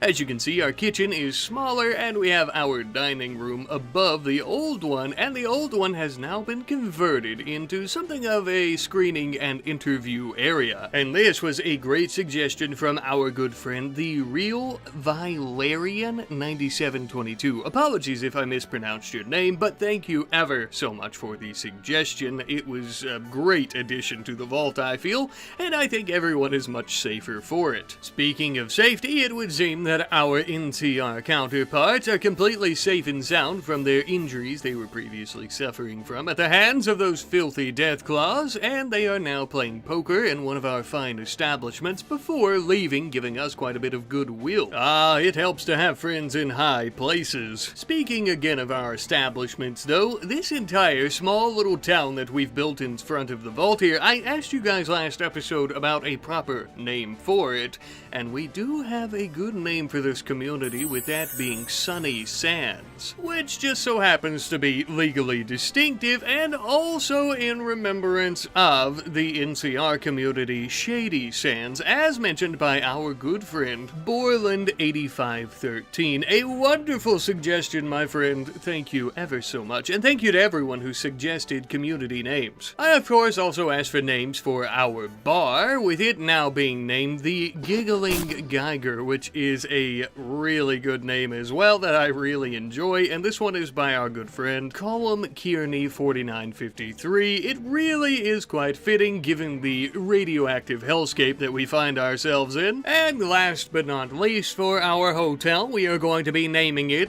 the Slog. This one coming from our good friend Ian Nicholson2290, and I think that this one is quite fitting as well, given that it's mostly made of scrap metal, some bricks, and also some radioactive tree logs, so I like it as well. And again, thank you ever so much to anyone and everyone who suggested names. I'm sure we'll have plenty more things to name in the very near future, like our businesses, once we really get them off the ground. But as for right now, we are going to be putting a pretty heavy priority and focus on our vault once more. As you can see, we're, funny enough, removing the outer walls of the vault, cracking open the outer shell, and we're actually replacing it with some different types of vault walls, these being exterior. Now, of course, this might seem a bit odd at first glance, but as you can see, the previous walls that we have been using have 350 hit points, while the exterior that we've replaced them with have 7,000.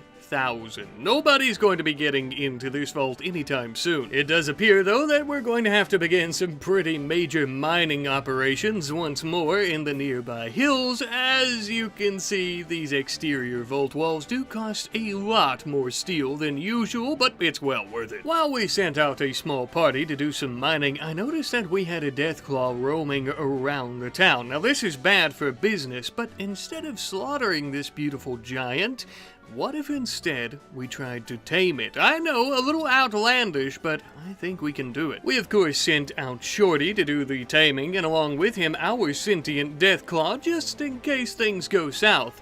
But it appears that they didn't, and we ended up taming our very first deathclaw. An incredible feat. I'm gonna level with you. I didn't think that this was going to happen. I thought for sure it was going to attack and we'd have to kill it, but I guess not.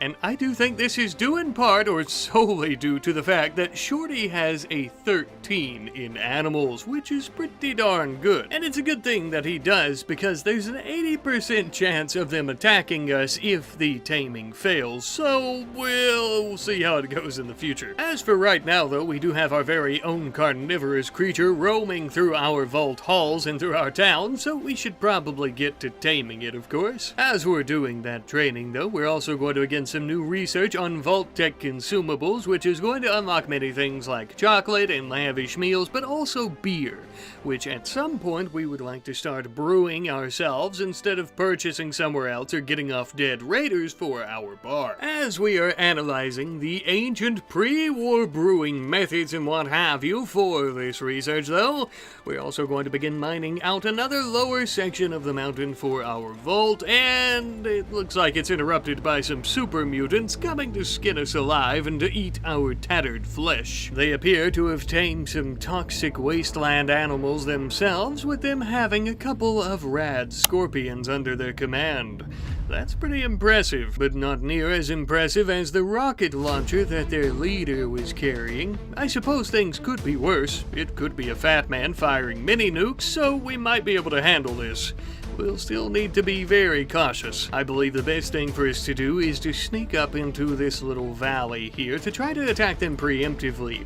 Normally, with super mutants, I wouldn't want to do this because they could easily kill us out in an open field, but if we let them hit our defenses and walls with those rockets, they're gone. I wanted to try to pick them off one by one here if I could, avoiding that rocket launcher, of course, so we moved in under the cover of night and the foggy rain to try to start doing so. We got a few good hits in, but we would have to quickly retreat. We came extremely close to catching the wrong end of that mighty big boomstick there. Our injuries from gunshots of their rifles and the pain from that would end up slowing us down a bit, leaving us as a sitting duck for the rockets. Instead, some of us without wounds would try to take point, taking cover behind some of the rock formations to fire at them. And it was during this time that we managed to bait them out into a frontal assault against us. Looks like we'll have to take cover in our walls after all, unfortunately. One of the rockets would end up shredding Pan's legs, damn near killing her. Thankfully though, we and she would manage to be able to hobble back inside. Once we did, we took a closer inspection on her wounds, and it seems that only her right leg had been shredded by the rockets, thankfully. If her other had been shredded as well, there's a good chance we would have completely lost her out there. As we try to stop her bleeding, here come the super mutants, taking cover pretty far away from us in some rock chunks, but not far enough that we can't hit them with our pipe rifles, thankfully. Our laser rifles were great, but their range was less than adequate in situations like more reserved when the super mutants were so stupid they were basically sticking their heads through our embrasures. We had a small group of children in the area as well who were here begging for some caps to try to purchase something from a nearby NCR town. Unfortunately, it would seem the super mutants were too occupied chasing them down to slaughter them to try to kill us. These sick bastards know no bounds, and we would ensure that they were going to be food for our deathclaw tonight. And with the death of their leader, they had finally been defeated. There were no more left. Well, there was one, but we also quickly finished him off, and now they're all dead. They were too stupid to flee, otherwise some of them might have got away. On the bright side, they can now be turned into kibble for our deathclaw, as well as them dropping plenty of food and weapons that we can eat and use ourselves. And with the threat finally neutralized, we could also go about finishing up this southern part in the mountain that we've added on to our vault. I guess it's about daggone time that I told you what it's going to be. This is actually going to be a proper sleeping and training area for our deathclaws. Yes, that is right, plural. I plan on taming quite a few. You'll also notice that this new area comes a custom fit with a nice freezer where we can store super mutant corpses as well as any corpses realistically to feed to them. Trust me when I tell you the last thing that you want breaking out of its room and roaming around your vault is a hungry deathclaw, and also an army essentially of hungry deathclaws is much worse, as I'm sure you could guess. But this kills two birds with one stone. Now, not only are we going to be storing corpses inside where they'll be frozen and eaten, getting rid of any piles of corpses we previously had, but we're also feeding our babies. Now then, we are also going to be doing some mining on the left side across from our deathclaw training area here, and this is actually going to be a new storage area, or at least an additional storage area, along with being a workshop, something that is long overdue inside the vault, as we've had most of our production areas either in the previous storage area or just out in the hallways, which is not exactly ideal, as I'm sure you could imagine. Now our little pet projects that we're working on, and grease stains and chem fuel leaking everywhere, will be reserved to this room. And finally, with a place to create it, we can actually start working on some Vault Tech security helmets as well as armor, which we had researched previously. Speaking of research, we also finished our extensive research into Vault Tech consumables, now allowing us to brew our own beer, make our own chocolate. This is something I think we'll be focusing on more in next episode, as I want to start focusing more on tenants and hospitality then. As for right now, I want to focus more on the safety of our tenants and clients, and more importantly, our safety, and that's why our next research project is going to be gun turrets, which is actually going to unlock ceiling turrets for us, which we will be able to use for defense, of course. In the middle of researching this, we also decided to mine out another small section here that is next to the Overseer's office, as well as Boland, the Overseer's bedroom. We are just going to be making more growing zones here. Really, I didn't know what to put here, and also as population grows, we're going to need more food, so we might as well. But for right now, I had a little light bulb go off in my noodle, and I thought since we need some medicine, as we've been using up a lot of what we already have, and we're going to need cloth to make our Vault Tech armor for security purposes, and just as well we could also use some wood, I started growing those items here until we need food. It then wouldn't take us very long at all to finish up our research into gun turrets, and we would waste absolutely no time finishing up those ceiling turrets in our vault's entrance. If for some reason we have some filthy ne'er-do-wells walking through our gigantic gear door, we want to ensure we can blow them all to hell and turn them into Swiss cheese. although this would probably be more for people who betray us, and instead of course, coming through the gate, as that is damn near impossible. You may also notice that they're invisible, but I can guarantee you that they are indeed there. For some reason, they don't seem to have a texture. Oh well, maybe it's because they're on the ceiling. Either way though, while we're busy upgrading our security, we might as well fix our door here. We have our gear door for the first little layer of protection, I guess, in the entrance, but then we have an interior door, which isn't exactly great, so we've swapped it out with a security door. And again, you'll notice a mighty big difference in the hit points, with an interior door having 250 hit points, while a security door has 2,500. After this, we ended up sending a caravan to a nearby New California Republic settlement to do some trading, basically just selling off a few more textiles, of course, as well as our typical chem fuel shipment to them. And in exchange, we wanted some advanced components and plasteel, of course. As they were out trading, meanwhile, back home, we were attempting our second taming of yet another deathclaw, and to my surprise, yet again, we ended up taming yet another, completely successful. Now listen, I swear to God, I am not cheating, okay? If this deathclaw was gonna go crazy and tear us apart, I would have let it.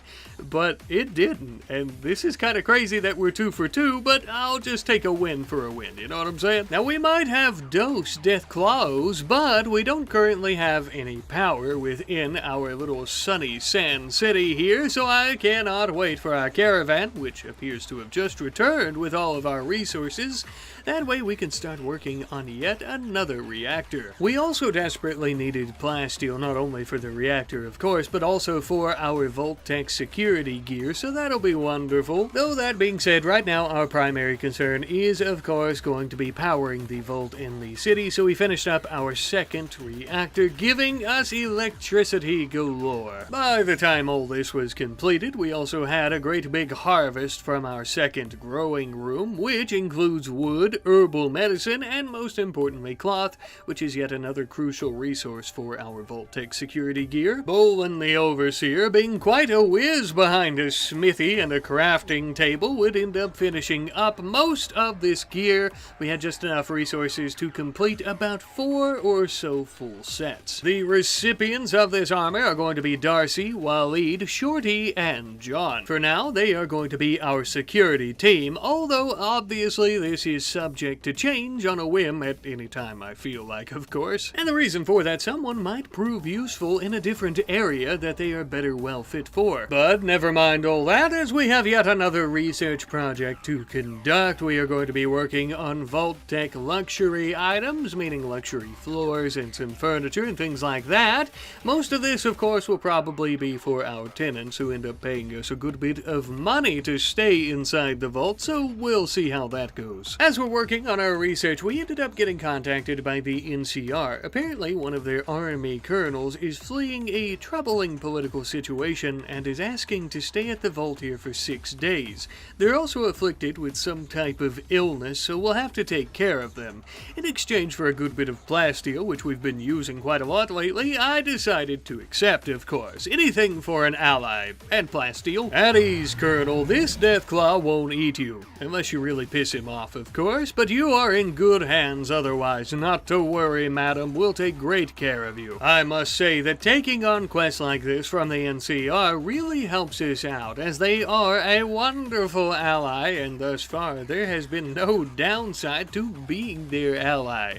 Not only do their citizens and soldiers come here to participate in our business at our hotel and our bar, and hopefully soon they'll be renting out some rooms inside the vault from us, maybe just to live here or stay here temporarily while out of town on business, I don't know. But I suppose what I'm getting at is there is absolutely no downsides to being their ally. Uh-oh, is that the Enclave?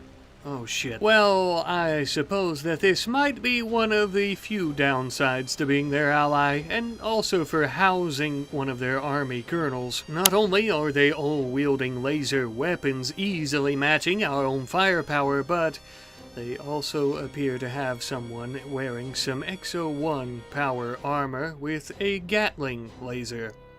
I would be lying if I said I weren't at least a little bit nervous. Nevertheless, even if we don't want to fight, it would seem that a fight has come to us. I quickly rushed to replace some of our scrap turrets that were recently destroyed with some proper military-style turrets. But before we knew it, they were already making their way towards our walls. Ladies and gentlemen, brace yourselves. This is going to be hellish. One of our new turrets, along with our security force made up of Shorty, John, and Waleed, began firing at them through the embrasures, but they were easily getting hounded by lasers. As they were attempting to retreat into the hallway, Shorty was downed and we would have to save him.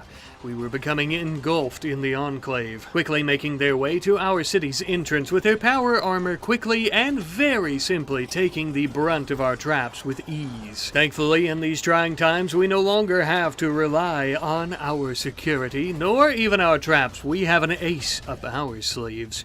Release the deathclaws. Our vicious beast began ripping their troopers limb for limb. Quite literally, we saw arms and legs and fingers and toes flying through the rainy air. And thanks to our mighty beast, we would be able to push the Enclave out of our city before they could get their claws in deep. No pun intended. By this point, only one remained. The one wielding the Gatling laser cannon and wearing the XO-1 power suit. We started ripping it off of his body and beating him with a large scrap hammer until he died.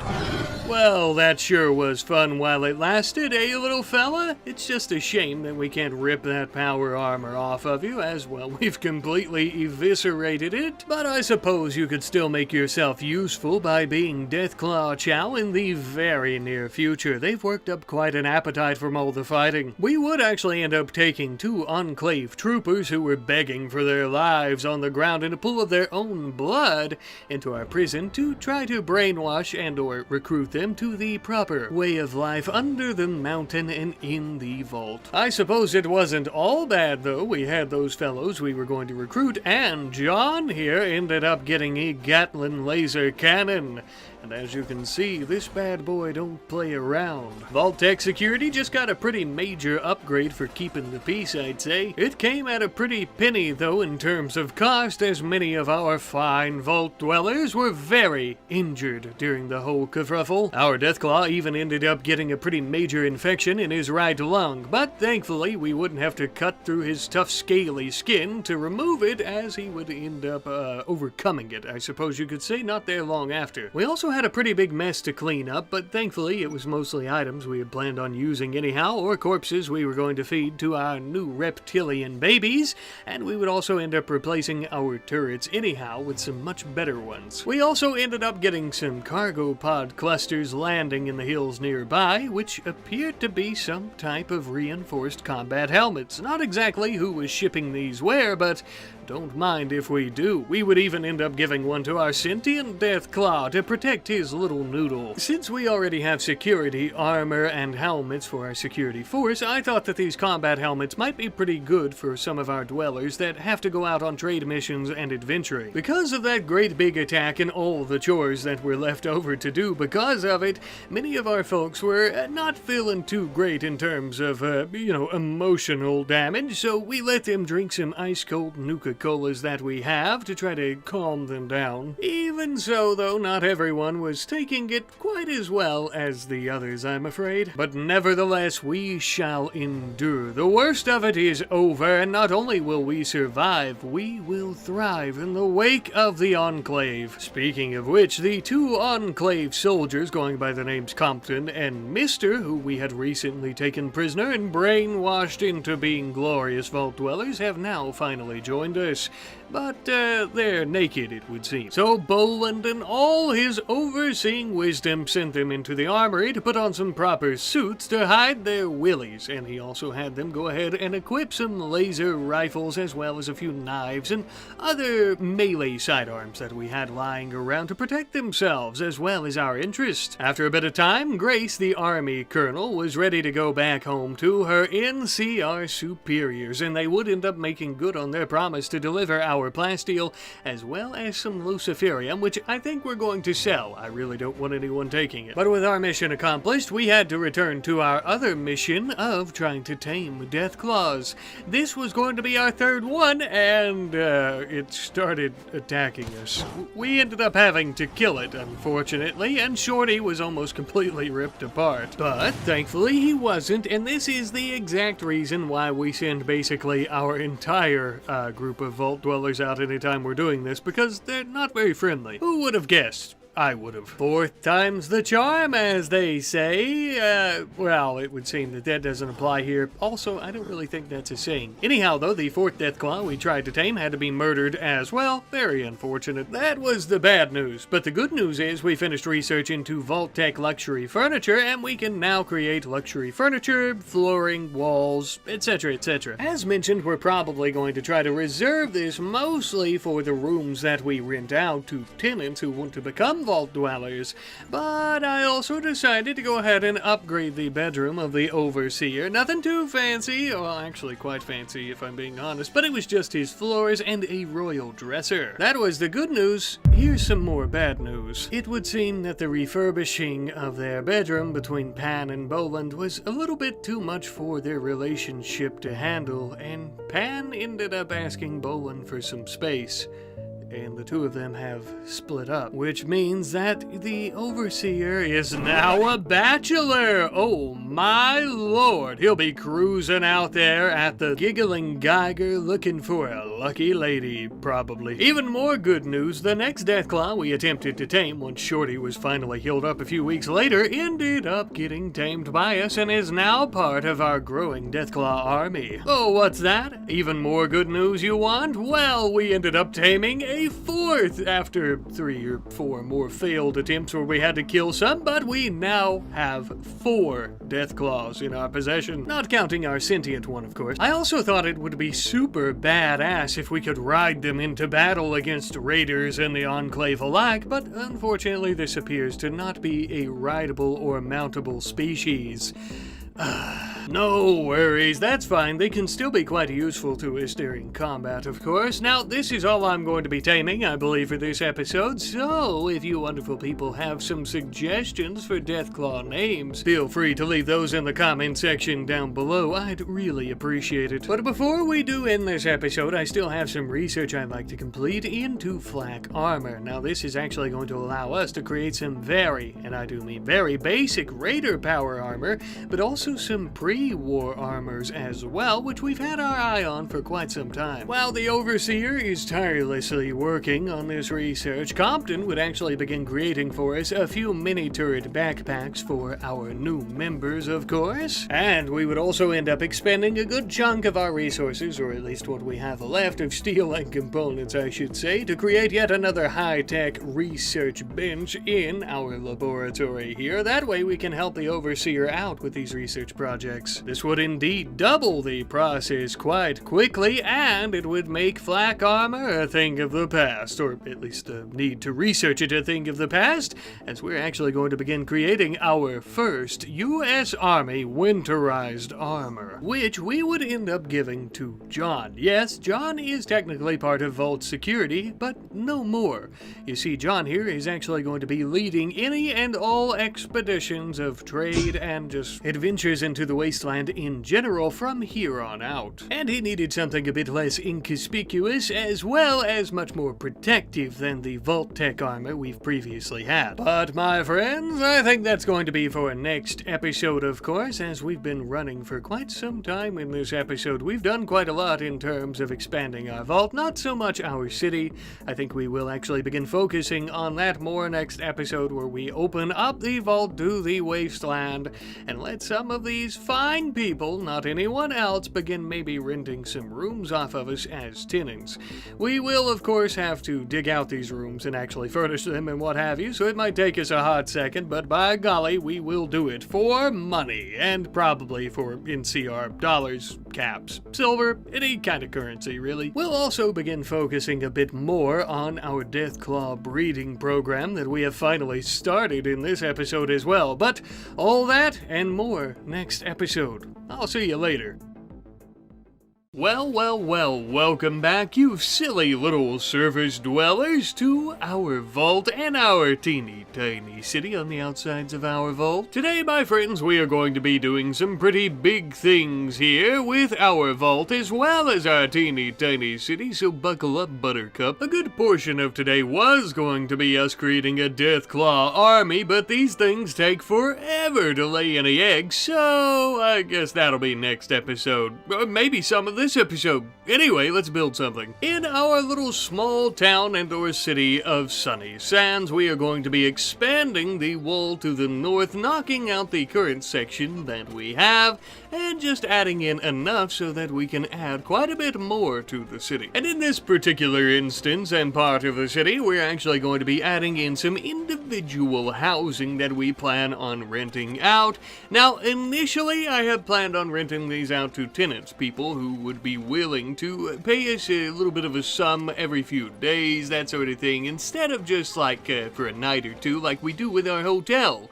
I ended up changing my mind a bit later, but I might change it again in the future, just depending on pricing, and you'll see what I mean in a little bit. But as you can see, these new homes are completely finished and furnished with the finest of pre-war scrap furniture. No doubt, whoever ends up renting these for however long, they'll be quite tickled to have a safe place to lay their weary head for the night. Now all we need is a proper message board. This way we can start paying for some advertising with the local courier service. This way we can get our ads out into the wasteland and we can start getting some paying customers. It'll be a couple days before they roam back through the area, so I guess until then we have more work to do. Now, initially there you heard me talking about possibly renting out those homes to tenants instead of like clientele who are going to only be staying for a night or two, and I was talking about pricing. Well, as you can see here, we're actually mining out some proper new rooms here under the mountain for the vault,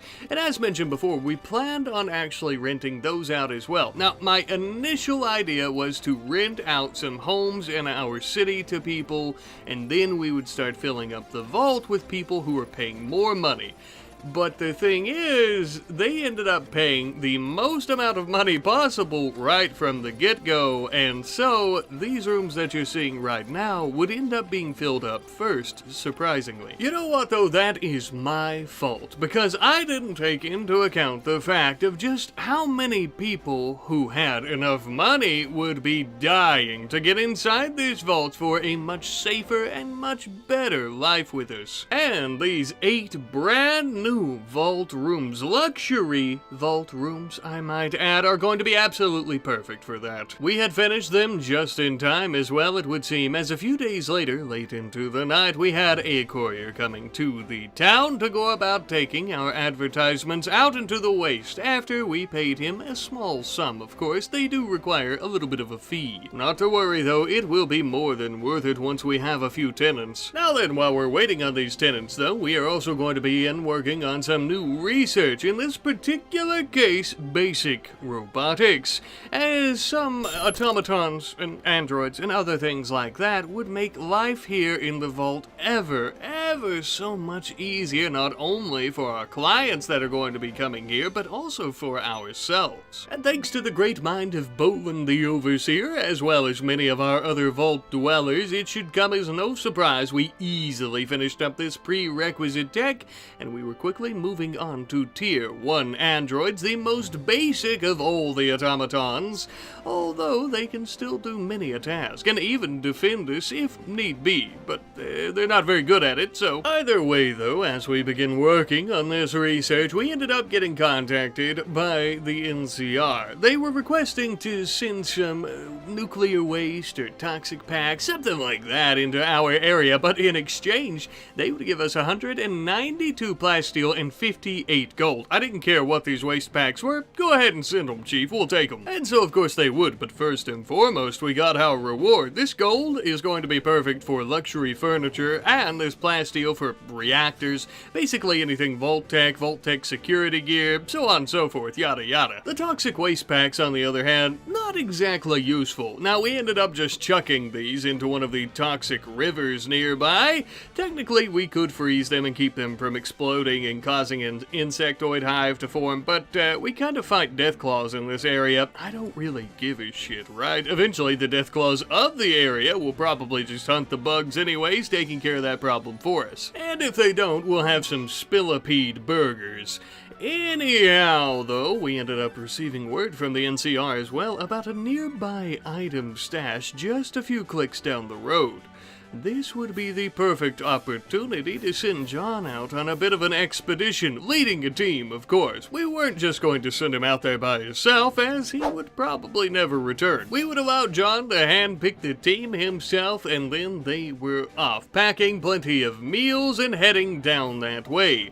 Though the journey is going to take a little while, so we'll check back in on them in a moment. In the meantime, while they're traveling, I wanted to work on our defenses a bit more on the inside of our wall, especially where we expanded, getting rid of the old shabby scrap turrets that we have been using and putting those on the inside of the town. That way we're not wasting them completely and just kind of giving them a bit of an upgrade with some proper mini turrets for the time being until we have something a bit stronger. It was also during this time we finished up our research into Tier 1 androids, now allowing us to go about creating our own automatons. Very basic ones, as mentioned before, but currently we don't really have a proper place to go about doing this other than our workshop, which is currently feeling a little bit crowded at the moment, and since there are many different research projects and different types of production areas that will need to go about creating many different types of androids, I thought that we might just go ahead and mine out its own workshop. But as we were mining this out, the caravan of John and Pan and the others would finally arrive at the item stash. From a distance, we couldn't see any structures in the area. We were perplexed. Where was this item stash? Well, after a bit of exploration, we eventually found a pretty well-defended section here. And it appears that this is yet another vault, similar to our own. Not built by our hands though, obviously, and we had never even heard of a vault in the area. Perhaps this was some type of secret one. Only one way to find out what's going on in here. Thanks to Boland providing us with his Pip-Boy, for a bit of a stat boost we could easily enter the vault without having to tear the door or the walls apart. We entered the entrance area and we would spot a few wooden signs. The place was a little bit dirty and shabby, but it appeared to be vacant. It appeared that way. As we could tell outside, there were definitely some barricades, so it may be vacant now, or it may not, but at one point it definitely was not. After searching the entire place, we ended up finding a few of its residents, though I don't think these are vault dwellers. Possibly raiders, or possibly some scavengers. Either way, they appear to be fresh kills. And whoever killed them didn't do it for their possessions, as their grenades and other weaponry were just lying about. We would have loved to have checked the vault security cameras for more information, but as you can see, there isn't any power, and probably hasn't been for quite some time. We ended up finding a small security door in the hallway. It looks like this was a mining operation. I have a feeling that this vault was never actually completed. John would lead us into this room, and as he cracked the doors wide open, gunfire sprang out from all areas. It was the jolly green menace known as super mutants, and quite a few of them as well. As we were chucking grenades down into this crevice to hopefully turn them into green mincemeat, they were returning fire, and even managing to hit a few of us. John in particular. He would rush to cover to start tending to his wound, but it was much worse than we initially thought.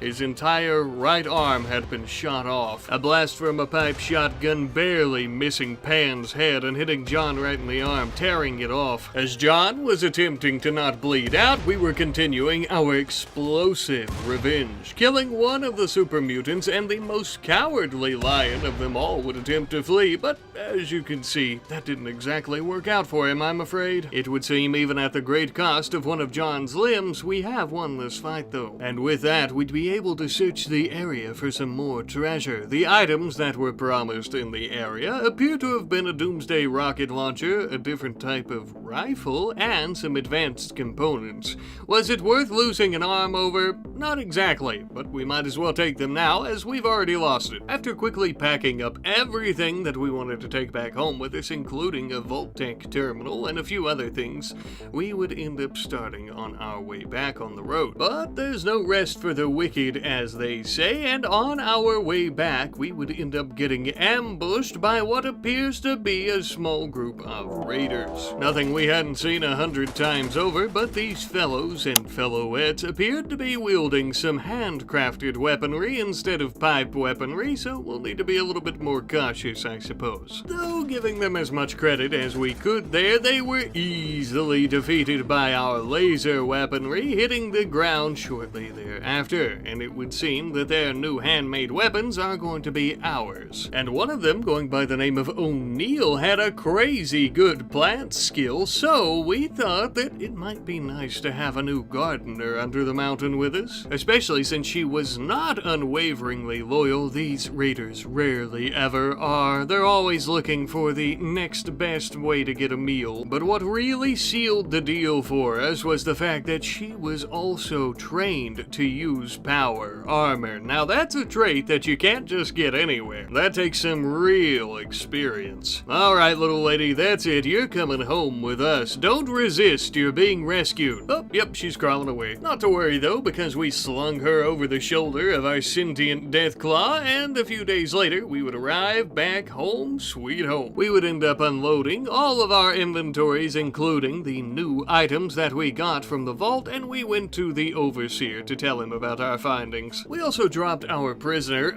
I mean our new friend, off into her new dwelling for the time being until we can get her brainwashed and or rehabilitated. These raiders are all the same. They take a few weeks at the very least before they stop trying to stab you in the neck with the chicken bone that they had for dinner. It's a whole thing. Now that everyone's home, safe and sound though, we can finally finish up our little android workshop here, prepping 2 pods for 2 androids to charge in while we're at it, and the overseer would waste absolutely no time finishing up our very first automaton by the name of William. Okay, anyhow though, this little fellow is going to be absolutely perfect for well, actually, he's not very good at, well, anything, as you can see, skill-wise that is, but we mostly just need him for some mindless tasks anyways, like hauling and also sending him into the deathclaw pit to go about cleaning their room, especially when they're hungry, as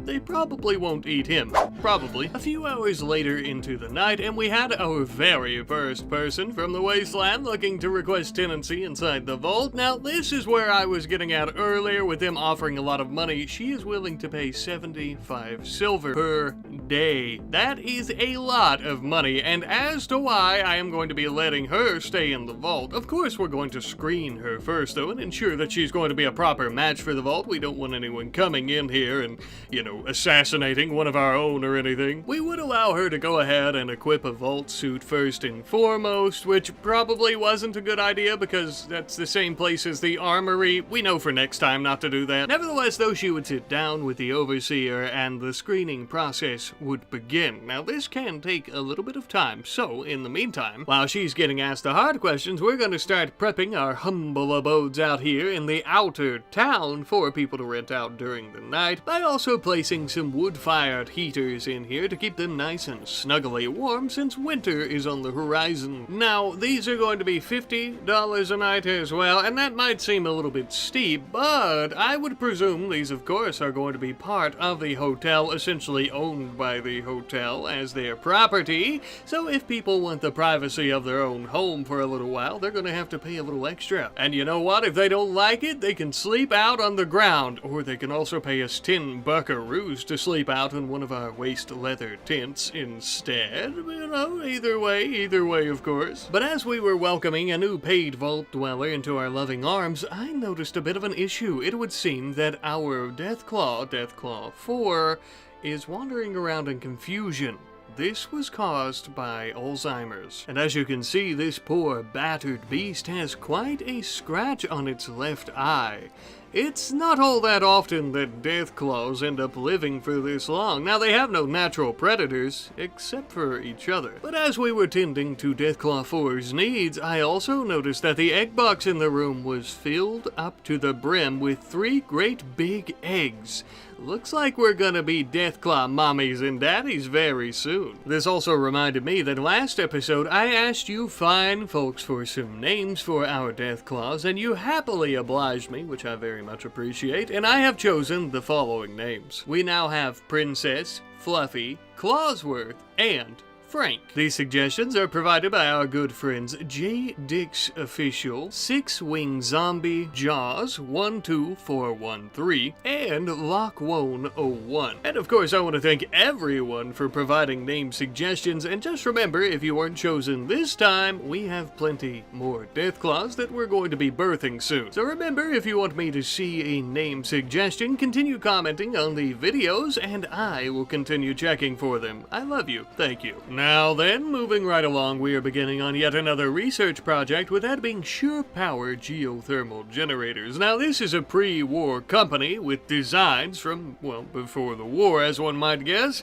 Not exactly in line with Vault Tech in particular, but close enough, right? In the meantime, while we're working on this research, we're also sending out a trade caravan to the nearby NCR base, as we end up doing at least once per episode, it would seem, to do a bit of trading with him once more. We ended up selling them plenty of fuel in exchange for components, advanced components, and even a little bit of medicine, as well as a special prosthetic for a very special someone. Yes, indeed, you guessed it, we ended up getting a prosthetic arm for John, since he lost his to those super mutants. But this wasn't just any prosthetic arm, it was a bionic field arm. This is actually pre-war tech that was designed for the Mr. Handies that would work out on farms, but nevertheless, it should work on John.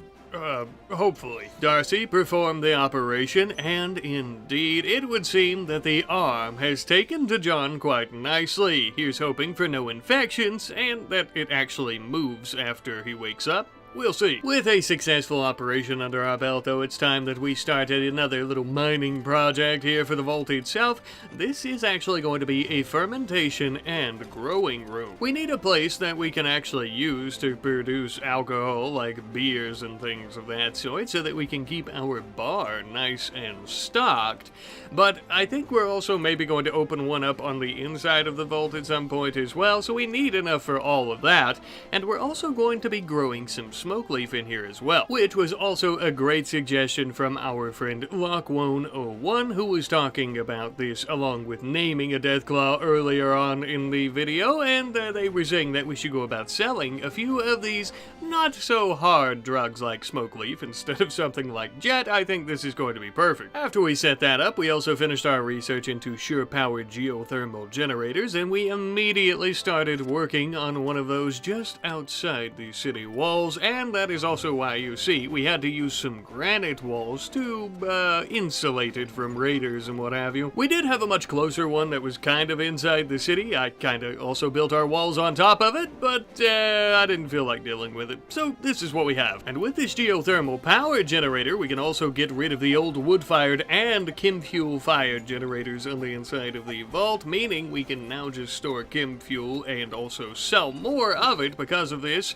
without having any power outages. I also wanted to mention that we have been working diligently on feeding our Deathclaws. As one might imagine, these great big beasts require a lot of food, and we have been feeding them corpses, which is a gigantic waste because we could be cutting up those corpses, mixing them with some vegetables, that way the Deathclaws get their nutrients they need, and then feeding it to them as kibble, which is what we're now doing. I should specify that I'm only doing this with animal corpses as well, not humanoid corpses. I don't need everyone under the sun losing their damn mind because they think we've become cannibals. Oh, we also built some rugs to make everyone happy, by the way. Oh, and in our recreation room, we ended up building a sun lamp, which is something that I've been meaning to put in since its conception, ever since our good friend Borland8513 suggested it, which makes sense. We want them to get some proper sunlight since there's a mural of the outside world, just in case people start getting stir-crazy under here. We also finally had our Deathclaw eggs ready to hatch. Congratulations. We're mommies and daddies now. These beautiful little babies sure were hungry. They ran straight to the kibble and started lapping it up. Aw, hey there, you little murderous critters. We're gonna be your new best friends and masters, and we are going to slaughter a lot, and I do mean a lot, of people together. Don't forget, folks, if you have names for these little babies, though, be sure to leave them in the comment section down below, and we will be naming them next episode. I'm thinking by next episode we'll probably end up having about 6 or so, counting these 3 new ones that just hatched, as we currently have another deathclaw about to lay eggs. Anywho, though, it's finally time for us to harvest up our hops as well as our smoke leaf that we've been growing for a little bit of time here in our new growing and fermenting area. First things first, the bar has been struggling to get alcohol, except for the alcohol that we've been buying, which is no bueno in terms of our finances, so we're going to be brewing up some wort, and we are going to be putting that in a fermenting barrel. Then it's time for us to roll up some fat blunts to stock the shelves of our little clinic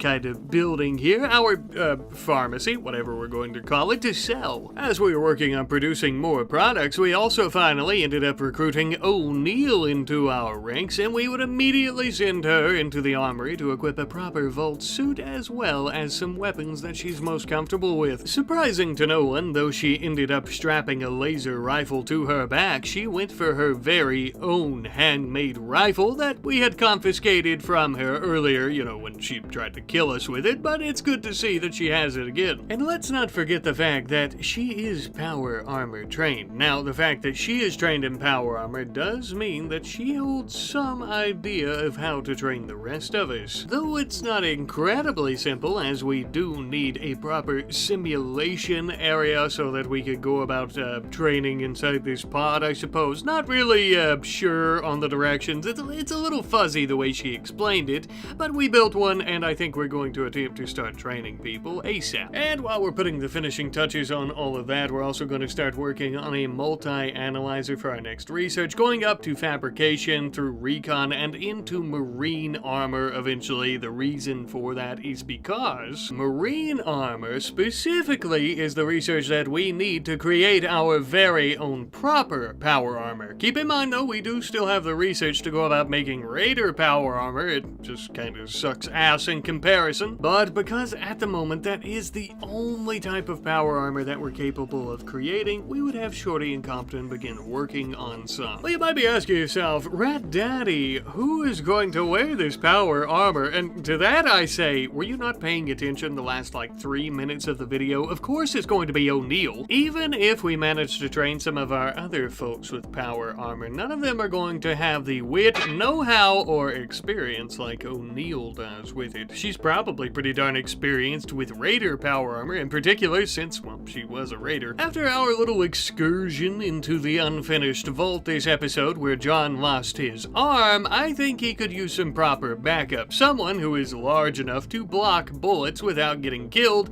stopping those bullets from taking off any more limbs, and that's going to be O'Neill. In the meantime, we had another courier coming to pick up yet another of our advertisements, and it wouldn't be long at all before we had yet another fine person ready to join the vault dwellers, paying again 75 silver per day. This time around, I was also careful to make sure that I only let her into the armory after the screening was completed, which she passed with flying colors, and then she would go in and equip a vault suit. Madam, it is with great honor that I would like to officially welcome you to the underground city paradise where dreams really do come true. With such a growing population, we also need to make sure we have enough androids to keep the place cleaned and to keep things hauled, so Boland immediately started working on yet another, and this time around, my friends, I introduce to you the tier 1 android known as Kyle the android, along with William. The two of them are the dynamic cleaning duo of mechanical something.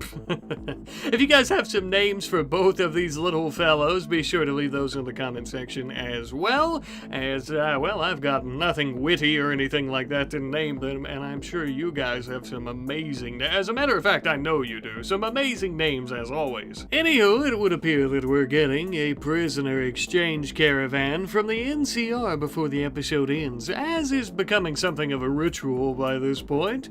We, of course, would end up trading with him, and we ended up purchasing two folks their freedom. These couple of lawbreakers were going by the name of Brooks and Hewitt, and they seem pretty excited to join us here. I suppose anything beats shackles and chains, huh? Brooks was rather proficient with melee and shooting, as well as social for the most part, so a charismatic fighter, exactly what the doctor ordered. And it would seem that Hewitt is going to be helping out in the vault's kitchens, and is quite charismatic herself, but her main job shall be as our lead surgeon. Look at that medical skill. We sent them into the armory for vault suits, weapons, and yada yada yada, like we do with everyone else, and the two of them were looking right as rain. Welcome aboard, folks. I must say that our relationship with the NCR is absolutely fabulous. Not only do we just do normal trading, selling them our chem fuel and what have you, but they are single-handedly basically populating this entire vault with their prisoners, where most would probably see an entire vault populated with prisoners as dangerous and probably not a good idea.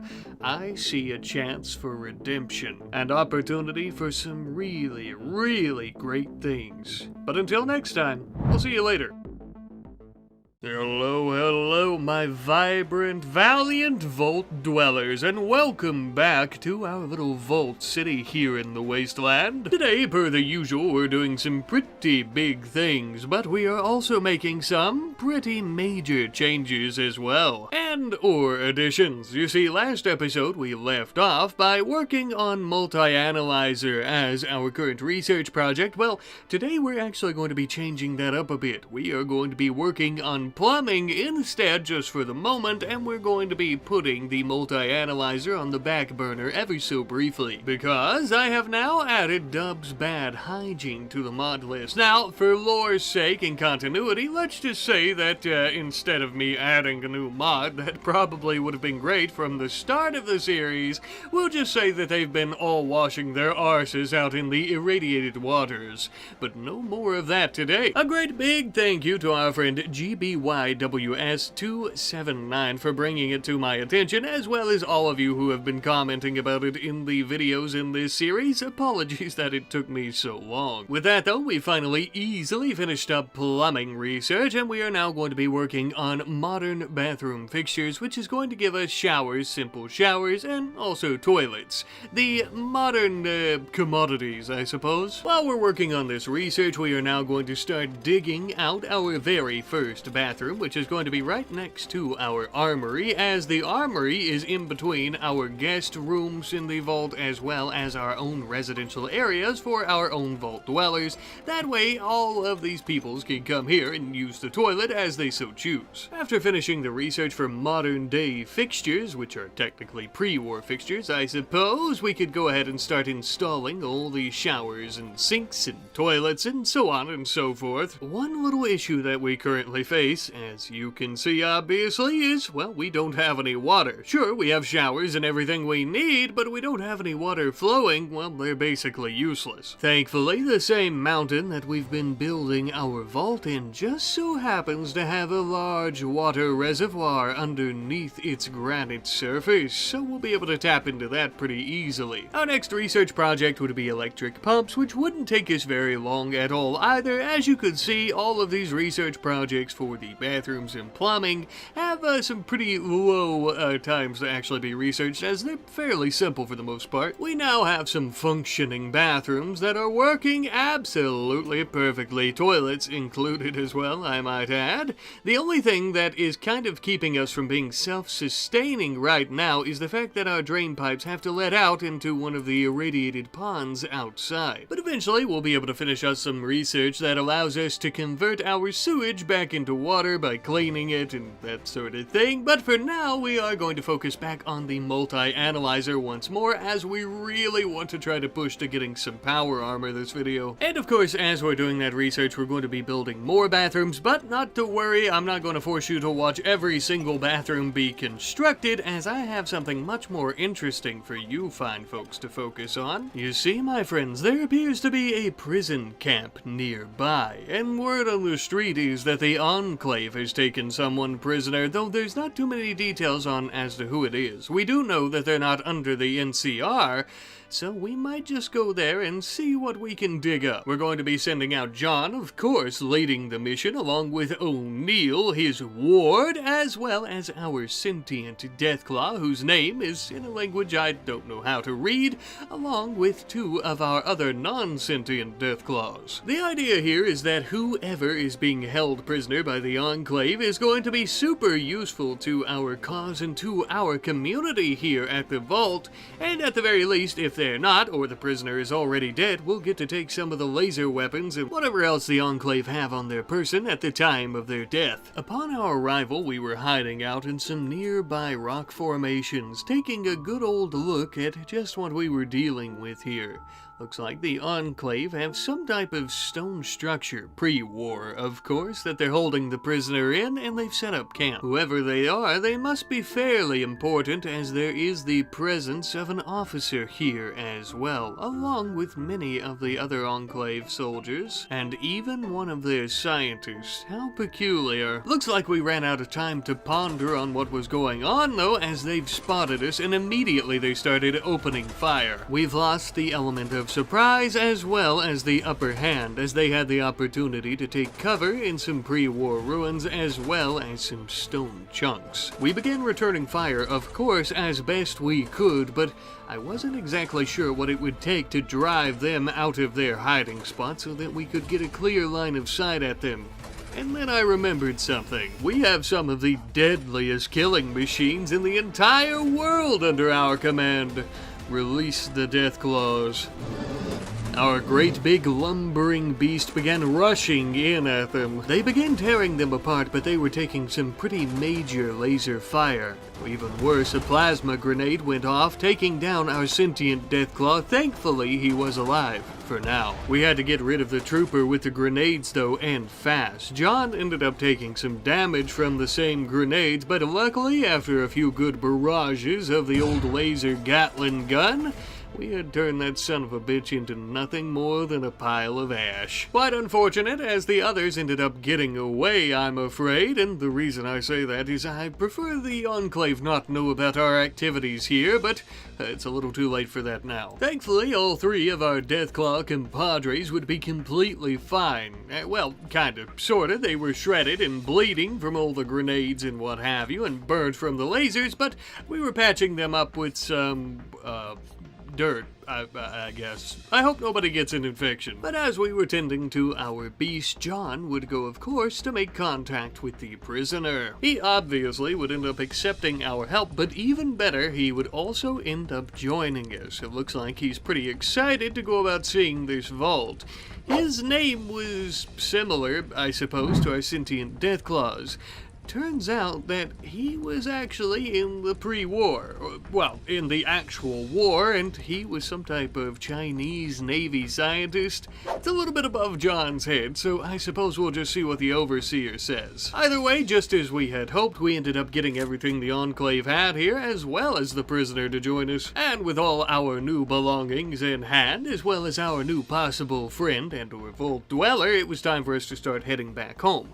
Though the traveling back home was actually delayed a bit when I realized that our sentient deathclaw did indeed end up getting an infection, slowing us all down just a little. Seems like he should be fine though, as his immunity is much higher than the infection's takeover of his body, but still, he's not going to be exactly 100% for the journey. In the meantime, back home though, as we're still working on research and day-to-day vault operations, we also finished up our bathroom in the prison inside the vault, as well well as some kind of broom closet looking water areas where we can store water for the vault, although this is going to need a very major upgrade very quickly. As for Sunny Sands, our wasteland town outside of the mountain, we just kind of put an outside outhouse out there, as well as some simple showers. Nothing too fancy. I don't expect people to really care, as they're probably just happy to see clean water for once in their life. And rather quickly, we would finish up the multi-analyzer, now allowing us to create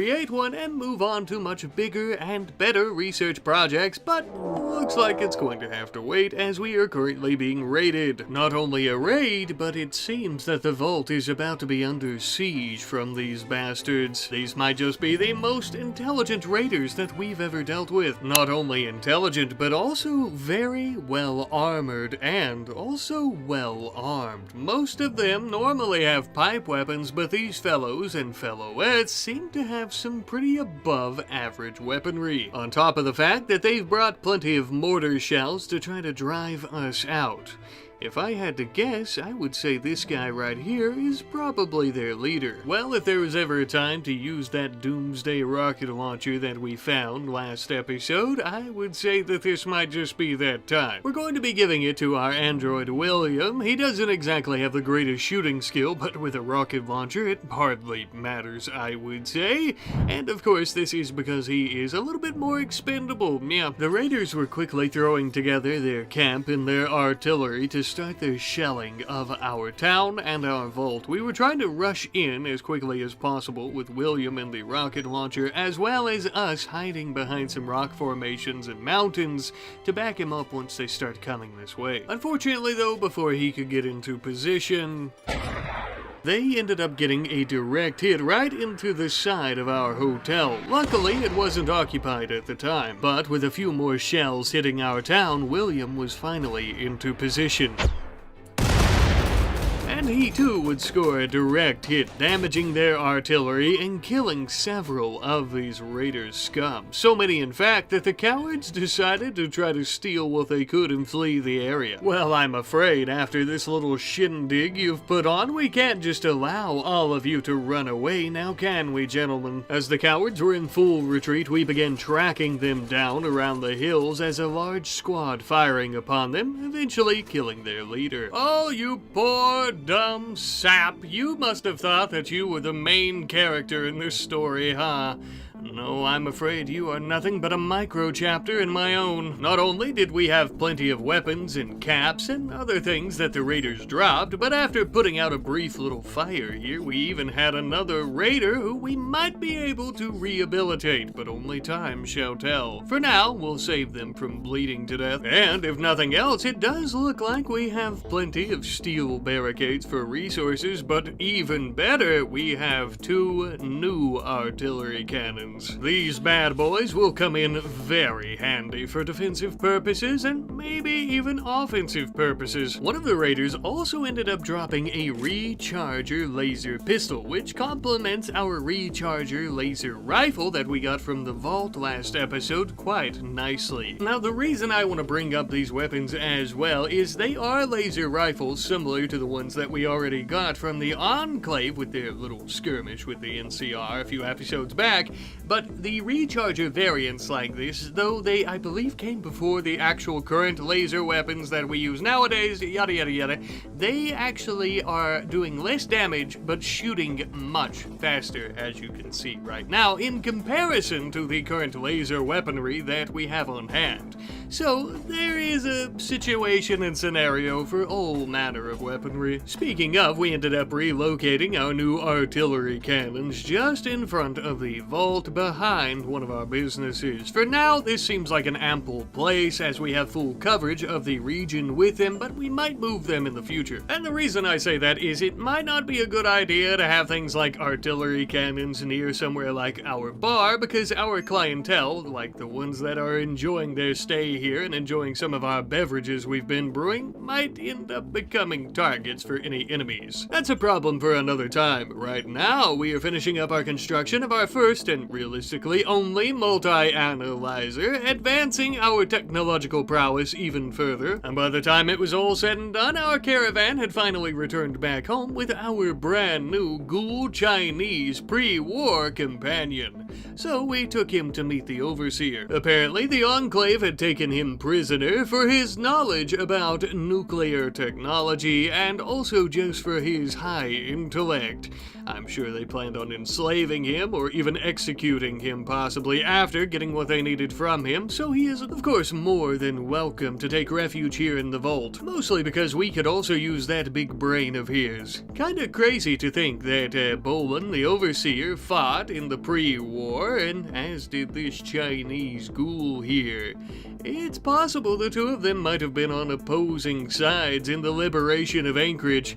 That was a long time ago, though. We don't mind at all as long as he continues utilizing his experience from his past profession for good here in the vault and for the community in the wasteland. He and Boland would actually join up together on our current research project, which just so happens to be fabrication. And then it's going to be recon armor, and then marine armor, and then we're gonna have that sweet succulent power armor. As this was going on, we received word from the NCR that a group of super mutants had just began to ambush their troops outside our town, so of course we would come to their aid. A friend in need is an opportunity to call on them if we ever need some assistance ourselves. Besides, these night cannon super mutants were hardly all that tough. A few well-placed bullets and lasers and they were as good as dead. Actually they were literally dead after the NCR came over and stabbed them in the heart a few times to make sure of it. So after this little skirmish in the wasteland, though, we had someone by the name of Fitz looking to rent out one of our spots inside the vault, so of course we let them come in. We discussed a proper payment, of course, and we also done our screening. After a little bit of time, we showed Fitz to his new room. Trust me, Fitz, you will not regret this decision. We'll take good care of you. For a price, of course, so don't forget to pay us, buddy boy. It would seem the good word is spreading. We can let it finally be known that there is a safe haven in these mountains here for any and all wastelanders who are not completely insane, who are not raiders or murderers or anything horrible like that, and who can also afford to pay their rent, of course. For God's sake, we have some standards. We spent a good bit of time finishing up research, and as the days passed, eventually we were contacted by the NCR once more. They apparently had an army sergeant who was trying to flee a somewhat troubling political situation. Sounds a little embarrassing if you ask me, and in exchange they were offering us a healing mech serum similar to a stim pack, but also 255 pieces of uranium. Now there's a lot of things we could use that much uranium for, like powering our reactors for a very long time, so of course we accepted. After doing so, the sergeant would arrive, a large, green, lumbering gentleman in an NCR uniform. I think this is a super mutant. He doesn't even seem to have the same name as the person who was mentioned, but maybe it's because this is supposed to be a secret or like a witness protection program. Well, though this is highly unusual, according to my Pip-Boy, it would seem that it isn't always uncommon for this to be the case. Okay. Well, we don't judge based on religion or race or irradiated mutations that turn you into a large green giant, so our new esteemed guest will be staying in one of our luxury rooms. Speaking of radiation, though, as our new Chinese ghoul companion was helping out put the finishing touches on fabrication research, I began to wonder if maybe his expertise might be useful for some defensive weapons. Could be an interesting little project, especially against the Enclave. Let me know what you think. Finally, though, we finished up the research into fabrication, as previously discussed, and recon armor was going to be next. These projects this episode take an extremely long amount of time to finish, so I'm always trying to find something to keep us busy. And at the moment, the thing that's going to be keeping us busy is improving our defenses on the outside of our town's walls. Yes, we are going to be expanding our defenses out that way to try to preemptively protect it before they actually get to the walls itself. All that to say, I ended up building some flame turrets that are going to light super mutants and ghouls and whoever else has the balls to come here on fire. And if the automated turrets don't get them, our deathclaws definitely will. Speaking of which, more eggs have hatched, meaning, of course, we have many more deathclaw babies who now have some proper names. Allow me to introduce you to a few of them. We have Gorus, Buttercup, and Miucho, and we also have Turpentine, Ankle Shredder, and Rot Gut. Some absolutely wonderful names, but you already know I didn't come up with these names, you wonderful folks did, so thank you to everyone who provided these names, and of course everyone who has been commenting name suggestions for the last few videos. Keep doing that if you like. I'm sure we're gonna have plenty more deathclaws, and if you also want to name the androids, feel free to do so as well, which we'll be getting to with the 2 androids we currently have in just a little bit. Before that though, I also noticed that our vault does indeed have a severe lack of vegetation and foliage on the inside, which is not very Vault-Tech of us, I don't think. So I decided to fix that, starting off with the Overseer's office, as well as our screening room, just beautifying the place a bit and prettying it up as much as we can with some proper plants. I want everyone to know, whoever comes here to visit or whoever rents from us here and things like that, that we are not like any other place in the wasteland, and we are extremely unique, and I think some vibrant life really shows that. Of course though, this was not my idea. The honor and the credit goes to our friend Trunkengiano5869. Apologies if I've butchered your name, but thank you for your wonderful suggestion. I can't believe that we've been building this vault this entire time, and it's taken us this long to put some proper plants in. As we continue forward, I am going to continue doing this as we have the money to do so. I would show it, but they don't actually construct this as it is from the Props and Gardens mod. Something we are going to be constructing though is yet another, yes, a third high-tech research bench. The reason being, well, I want to get this done ASAP, and I am sick and tired of waiting on this research to be completed this episode. I want that power armor, mama. While we're putting a real priority on that, we're also entertaining some of our tenants to make sure they're enjoying their stay here. Thus far, we haven't had any issues with anyone not renewing their contract, but after the beautiful shine and gloss of living in a vault starts to wear off, we're going to need to make sure we're giving them new experiences to keep them happy, like free drinks at our bar. Back inside the vault though, since we're kind of putting a focus as well on growing plenty of vegetation for everyone to enjoy, I thought why not try to grow food a little bit faster. To go about doing so, we are going to be building a sprinkler system that is going to be tied into our water main and using the water well that we have under the mountain here. This does take a lot of water, so we're going to need to build some larger reservoirs very shortly, but it will also grow our food much faster. Shortly thereafter creating the sprinkler system, we finally finished up research into recon armor, and yes, as I've discussed, next up is going to be marine armor, which is also going to take a while. But hey, that just means that I'll get to let you see us digging out a brand new room here in the vault, which was quickly interrupted by yet another person looking to rent out one of our rooms. After a good screening process and a little bit of money, we ended up accepting.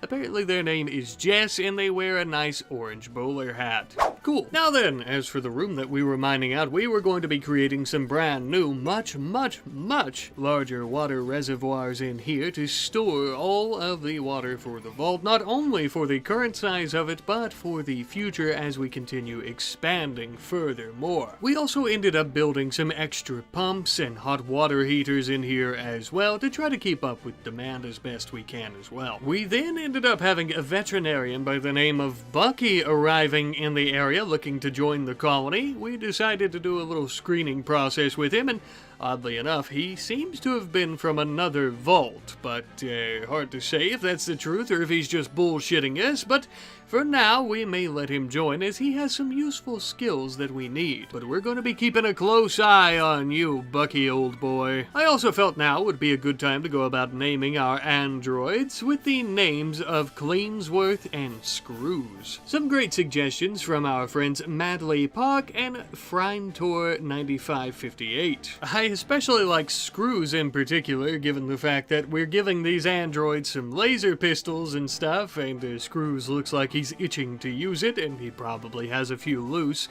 I also wanted to mention, so with our androids, because they are currently the only two we have, I may change this later on, but I am going to have them man the registers in our shops, and the reason for that is they really only do cleaning, and they can do both without it being an issue, so might as well. I also by this point had put in quite a bit of vegetation in the vault, a lot of trees, making it look really beautiful and very green and lush, but I did want your opinion if you guys think that this might be a little bit too much. We are a vault, we're not the institution, so I feel like having this many plants might be a bit overkill. Let me know what you think about that though. And now, finally, the moment we've all been waiting for, we finally finished up marine armor. Sorry, I know I sound like a whiny little bitch in this video and this episode about this, but these research projects took forever. You guys didn't have to see how long, thank God, but they took forever. Anyways, it's done. And we were already looking at making our very first set of T-51 power armor, which appears to use up a lot of uranium, a lot of what we already currently have in storage.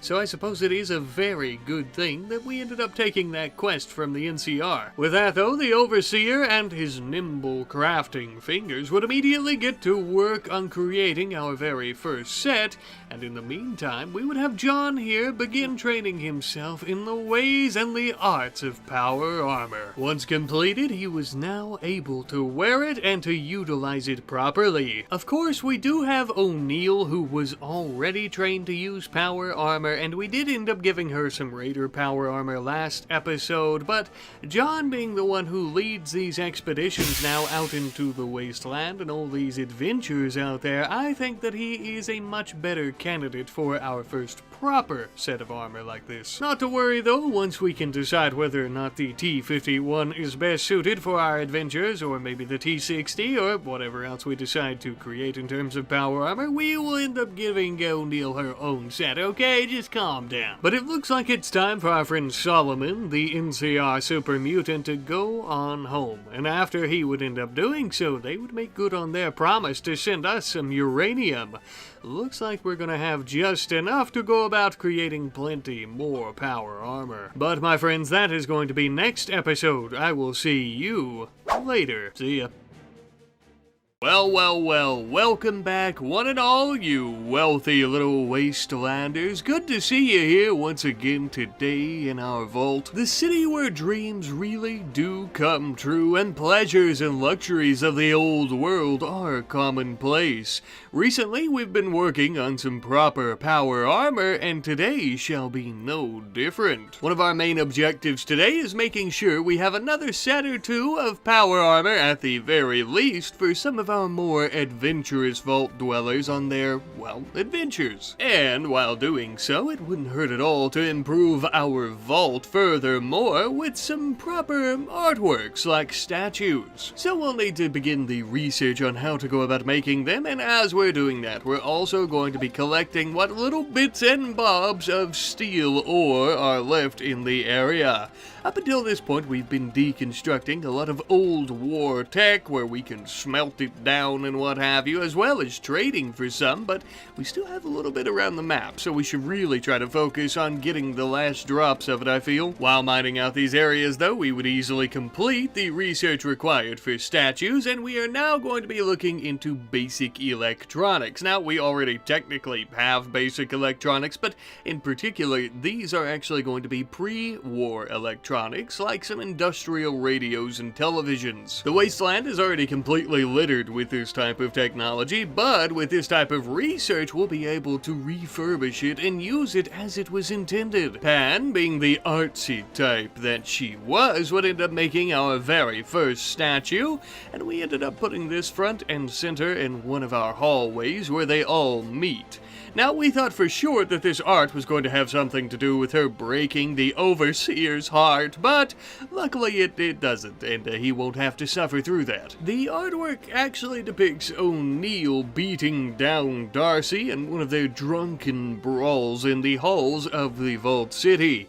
I'm not exactly sure why this was chosen, but something tells me that Pan might have her eye on O'Neill. Either way, it is a good decoration, I guess. Anyhow, though, we ended up having yet another Wastelander with a big pocketbook looking to enter our vault for 75 silver per day. After a quick screening process to ensure that they weren't Enclave or Institute, we would have them go ahead and strap on a nice vault suit, and they could begin enjoying our luxurious city for themselves, and they chose to do so to start with some darts. That seems fun. The Overseer had also finished up that power armor that we were working on, and we've decided to give it to O'Neill since she, just as John, is the most skilled with it, and also tends to be the ones that we send out on adventures. And boy, oh boy, do these two look ready to kill something. I sure hope so, because we have yet another mission for them now. I'm sure you've noticed, just as I have, there's been a bit of an influx in the cannibal raiders who have been attacking us. The Beast, I believe, as they're known. It would seem they have an outpost just north of our city. So, we're going to send John and O'Neill north to take care of these bastards for us. Initial reports from NCR scouts say that there's only about 3 or so at the outpost, so John and O'Neill should be able to easily take care of them. In the meantime, though, while they're traveling, it looks like we finished our research into basic electronics of the pre-war variety, and now that we have these new recreational items, we need some more room in our recreation hall here to store them, so we started mining that out, and once we had enough room, we started adding them in. With a pre-war television, some sofas to comfortably watch this television, along with an arcade machine, and also a computer, just a simple one where they could maybe browse records throughout history and things like that. Or perhaps play some flash games from the early 2000s. No, wait, they probably didn't have that. We also still have a good bit of dyes left in storage, even though we haven't grown any for a little while, and I thought we should probably make use of those and start dyeing some of our furniture and other different types of production areas and what have you to a proper Vault-Tec blue. I wanted to maybe do the same with our rugs, but unfortunately, apparently the dye doesn't work on the rug. I don't know. I think we'll just stick with the green as for now. I've become so accustomed to it. And I also think that the green rugs and carpets that we have complement our vegetation that we're growing very, very well. And speaking of which, of course, we've started adding more of this plant life into the vault. In particular, I've began adding more and more of this vegetation into our residential areas for all of our vault dwellers. And I even threw some into the prisoners' bathroom and their dining room just to kind of pretty it up a bit. We didn't have that much room in their bedrooms as was designed, so can't really throw anything in there. Last episode I had asked you guys if I'm doing a little bit too much in terms of the vegetation and the trees and the plant life inside the vault, and you guys seem to be not only okay with it, but you seem to really agree that it's great on the inside of the vault, and I think a good comment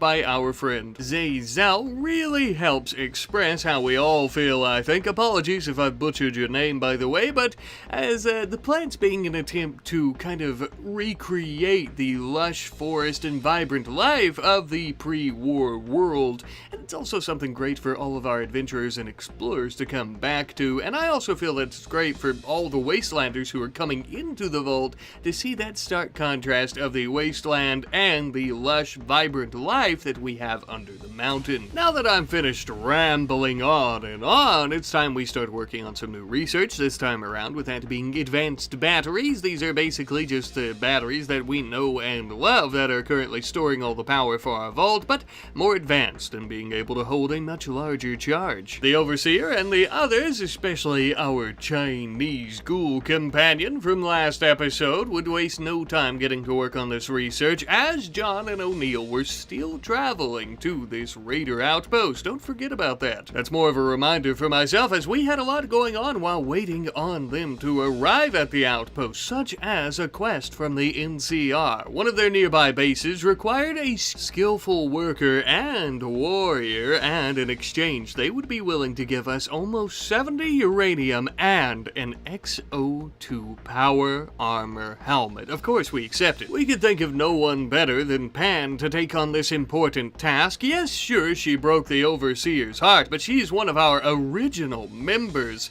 She would definitely not let us down. Our ally, the NCR, would immediately send us our reward, even without Pan finishing her work for them. Ever so kind of them. Given the rarity and importance of this helmet, we ended up building a shelf in the Overseer's bedroom for him to store it on. I had begun to wonder where they even got this helmet, and then I remembered that the skirmishes between them and the Enclave are very, very common, so it's most likely been pried off of someone's dying body. Not that we mind, though. And with that, the caravan of John and O'Neill has finally arrived at the Cannibal Raiders outpost, and it would seem the initial intel that we received was somewhat correct, with there only being 3 of the enemies here, though it did fail to mention the type of weaponry they had, like a flaming grenade launcher, and also not taking into account that they had a rather large angry pet with them as well, really making it about 4 enemies. Well, one thing is for sure, they're not going to die over there while we're standing over here. Let's get this party started, shall we? They also had a couple of turrets that we didn't want entering the fray. Luckily, we had much more range than these turrets, so it wouldn't take us long at all to finish their defenses off first and foremost.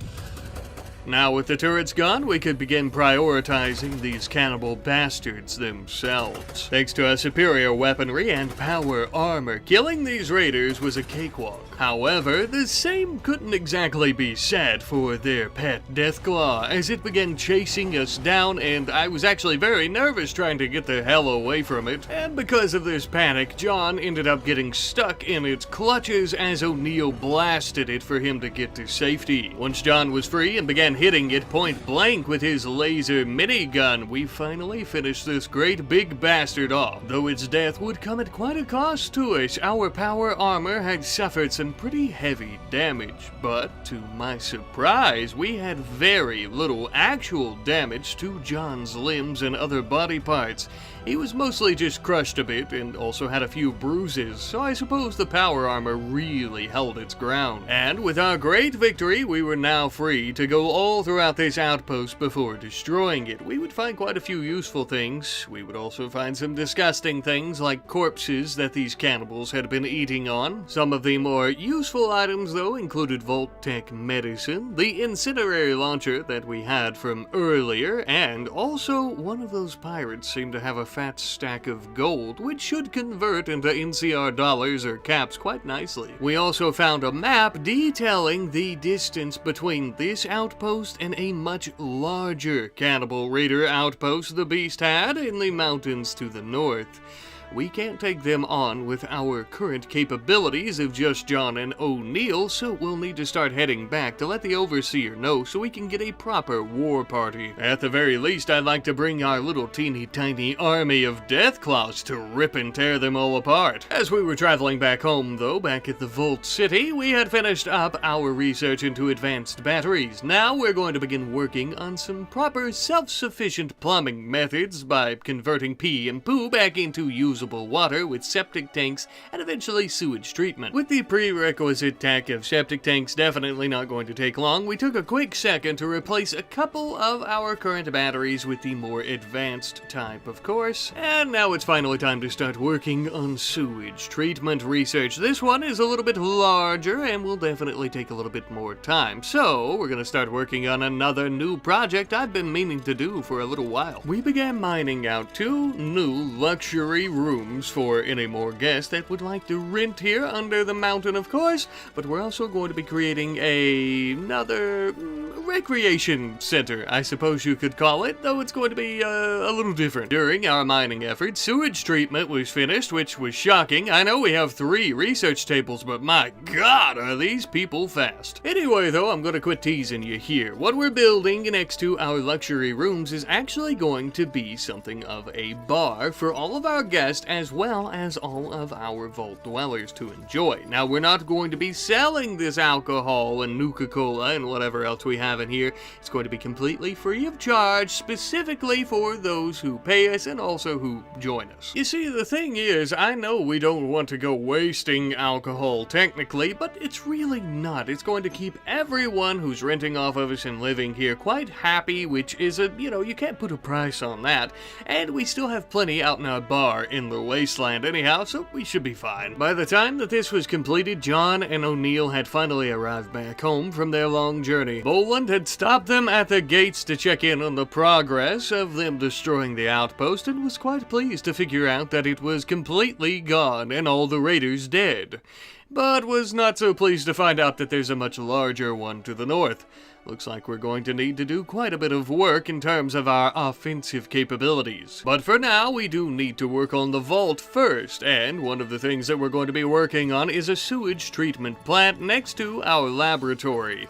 I have a feeling not too many people other than our scientists are going to be down here to complain about the smell, and it is locked away in its own room, so let's hope it doesn't stink too bad. Now, I do know we already have our power methods for the vault, like our generators in the reactor room, as well as our sure power geothermal generator, but I want our sewage treatment plant to have its own backup chem fuel supply. And the reason for this is because if the lights go out, I don't want sewage backing up through the pipes, as that could force us to have to come outside the vault, and the idea is to be able to lock ourselves in due to any large threat. And thanks to these new additions to the vault, we are truly, once again, self-sufficient. We grow our own food, we have a beautiful, lush, luxurious forest city underneath this mountain, and we are also reusing and treating our own waste to make water, supplying ourselves without having to suck in any of the radiated water outside of the mountain. And honestly, at this point, the vault is almost complete. Our little city in front of it is complete, and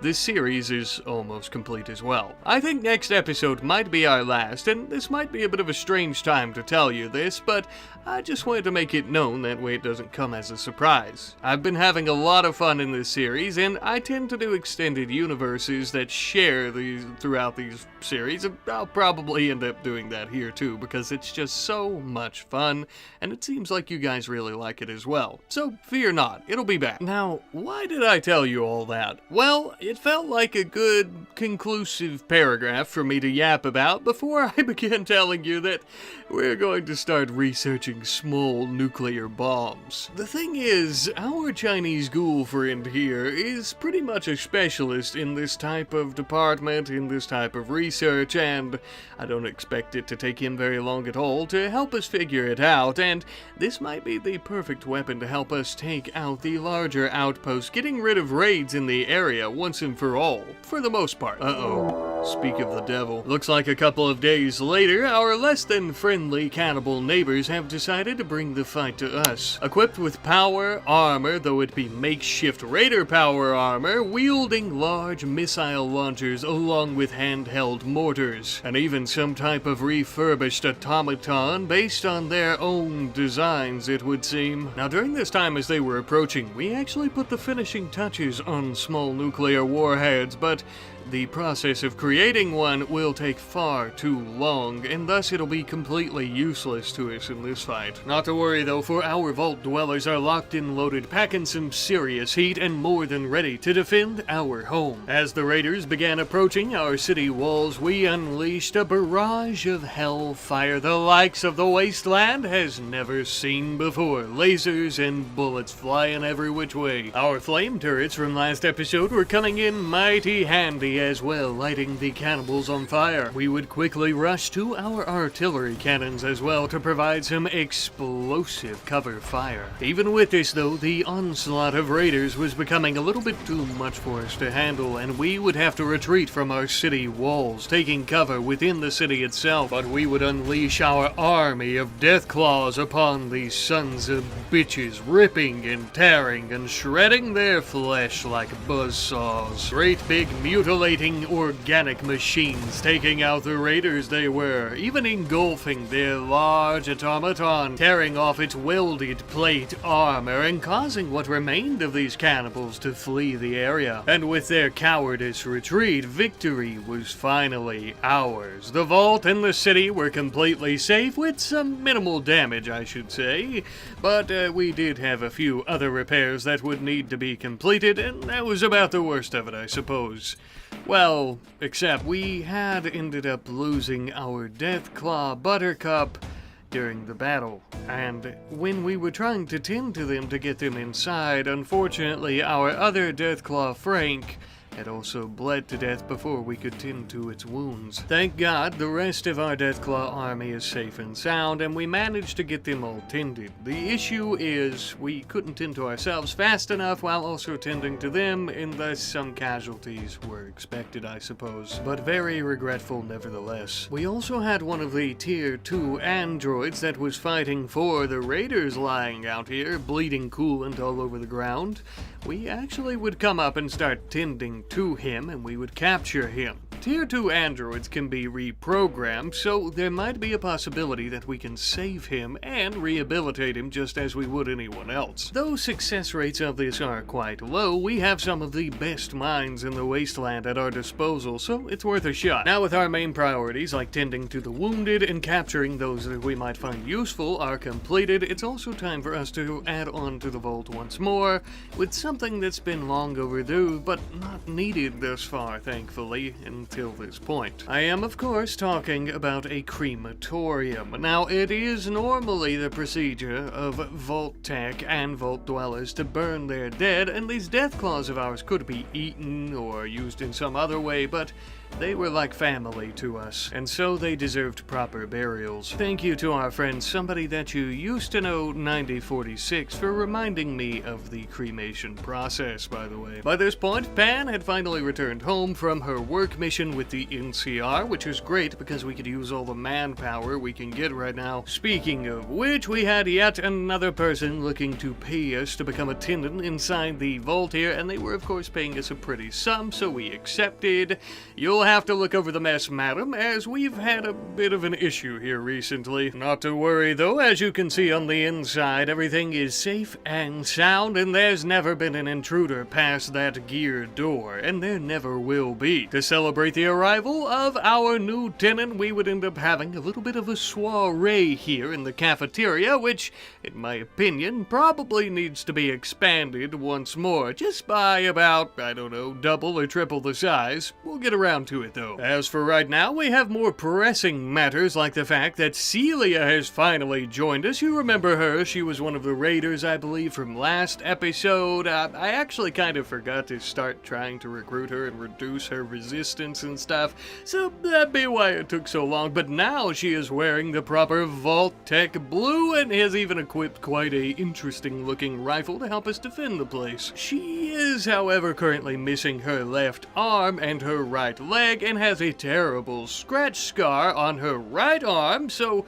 we'll need to keep on the lookout for any prosthetic or bionic limbs for her. For the time being though, she, along with our androids, can maintain their duties of keeping our Deathclaw pen as well as the rest of the vault and the city clean as a whistle. But now, with the imminent threat neutralized and a new vault dweller under our belt, I think it's time that we focus on the most pressing of matters: creating a small nuclear warhead to use against the raider base. Our Chinese ghoulish companion would not take very long at all, using a bit of steel and uranium to whip one right up. To think this little bad boy might just end our raider problem for the most part once and for all. We ended up storing it in our crematorium, and the reason for that is because it's the farthest place we could get it away from all of our residential housing. Don't worry though, it won't be there long. We just need to find one of our brave, heroic members to carry it to the outpost.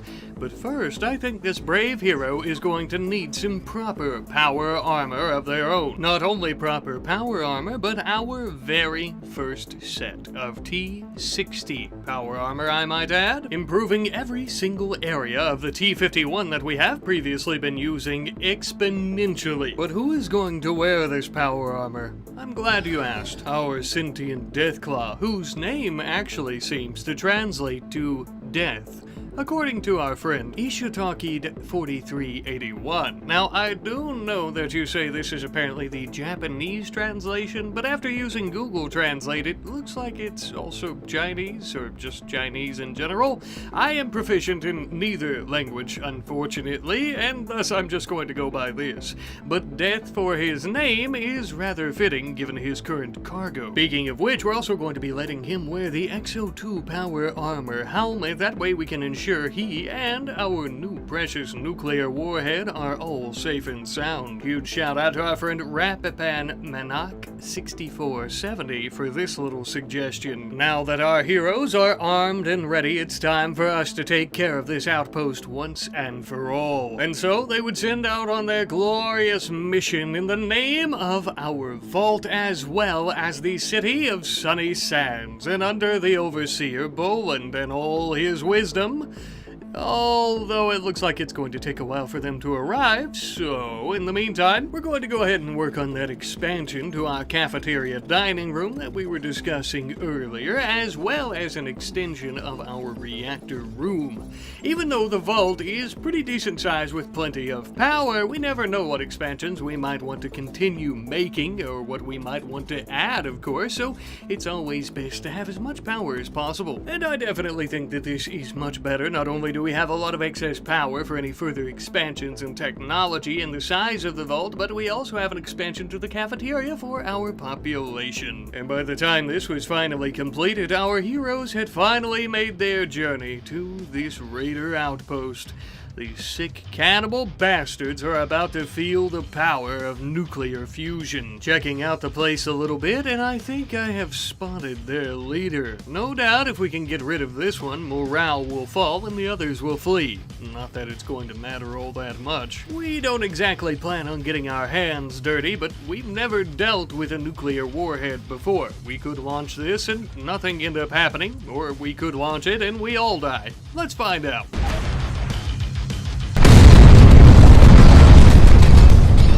Alright, so we know that it didn't do nothing, and it apparently does something.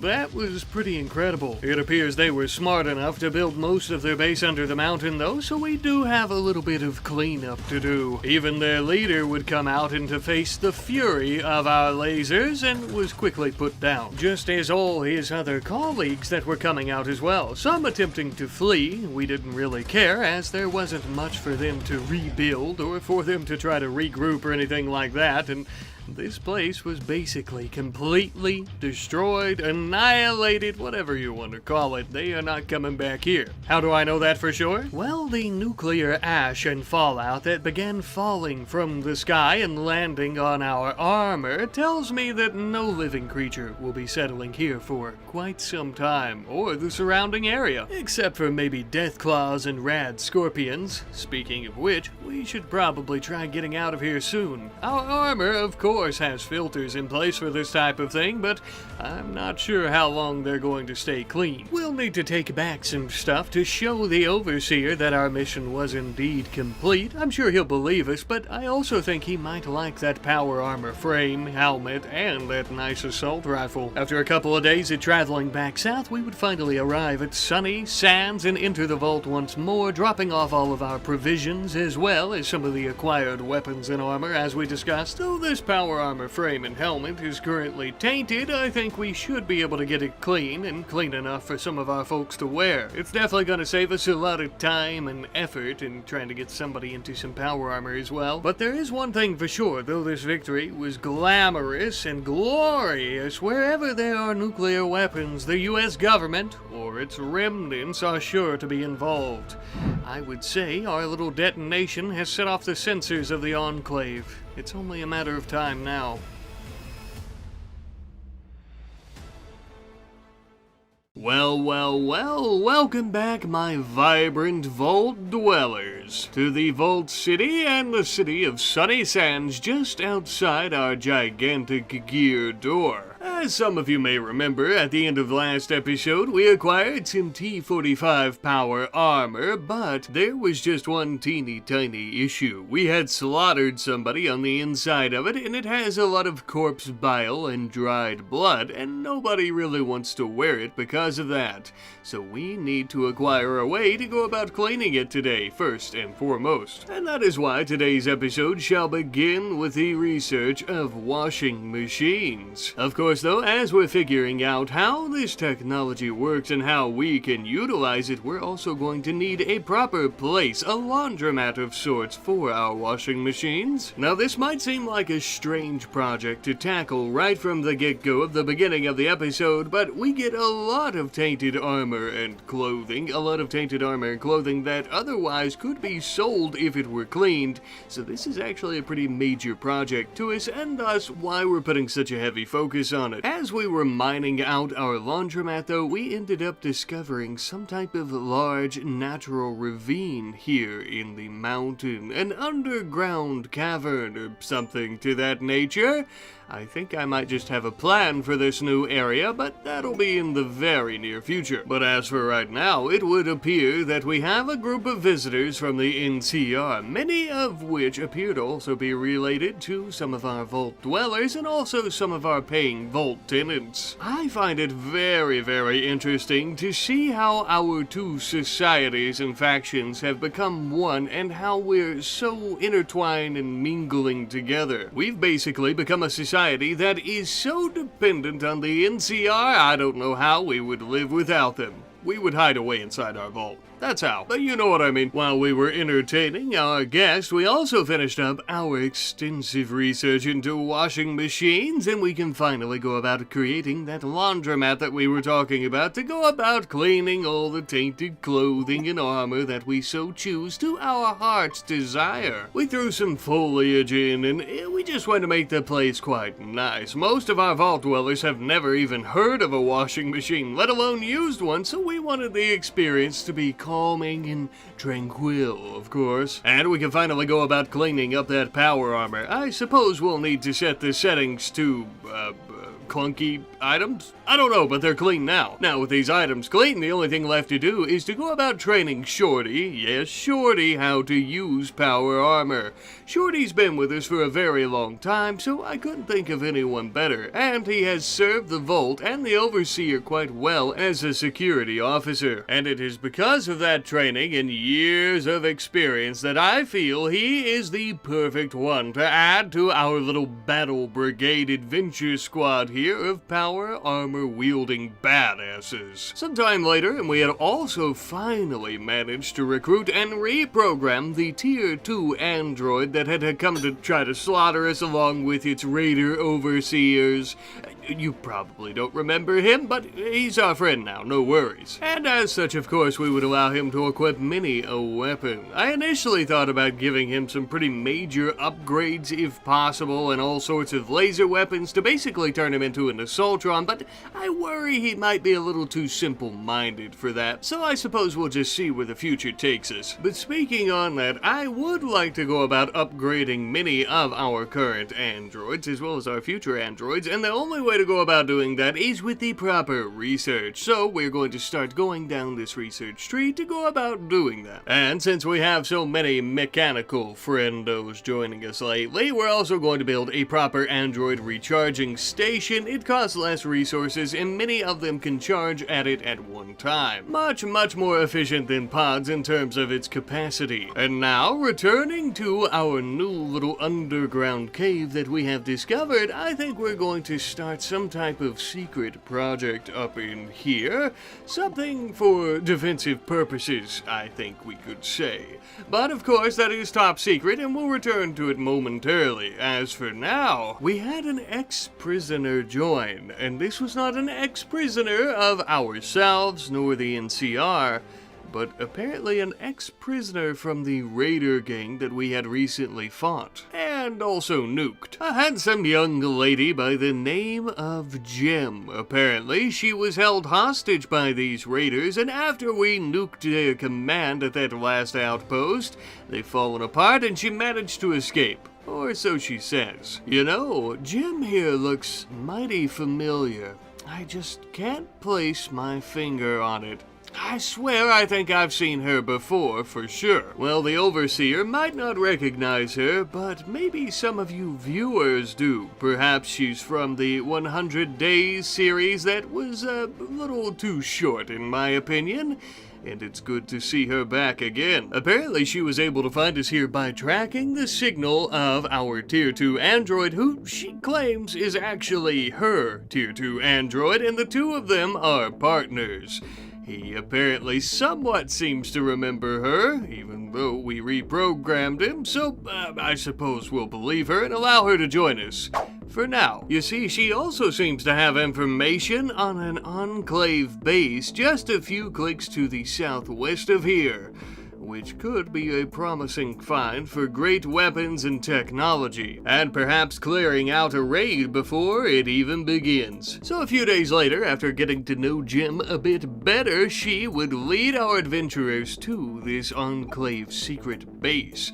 Although, as you might imagine, the journey there is going to take some time. So, while our heroes were traveling to their very next quest, we also finished up our research into Android upgrades throughout that little tech tree, and now we're free to start researching basic replacement parts, a research that we realistically should have completed long ago in case any of our androids got damaged, which I think a couple of them kind of are now, and this is actually going to unlock many different types of parts. Not only that can be replacements, but also can be some basic upgrades. While we have our greatest minds at work on basic Android upgrades, we're also going to start working on the entrance of our little underground cave system here. We're actually going to be putting in a few turrets and some defensive sandbags to give them cover. As you might imagine, this is going to be the entranceway. Okay, so yeah, the jig is up. This is basically going to be a vault within a vault, kind of like a panic room though, is what I like to think of it as.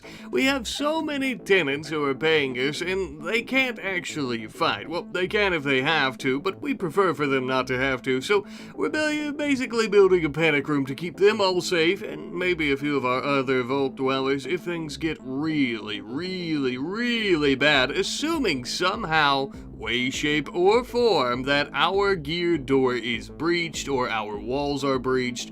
It would damn near be impossible. They would basically have to drop a nuke right on top of us. And even then, I'm pretty sure it still wouldn't work. Speaking of our tenants though, we ended up having someone by the name of Navarro looking to join us for a hefty sum. As per the usual, we quickly put him through the screening process, and thankfully we didn't have to turn him away. We strapped a blue jumpsuit onto him and welcome aboard my paying compadre. As he was getting settled into his new life here under the mountain, we also finished our research into those basic replacement parts, which was absolutely stellar, and we would also start working on the actual panic room itself. Basically what we're trying to add in here is plenty of beds as well as spots to eat and some recreational places with a proper terminal in case the Overseer needs to retreat here as well, and we also even have a growing zone up top.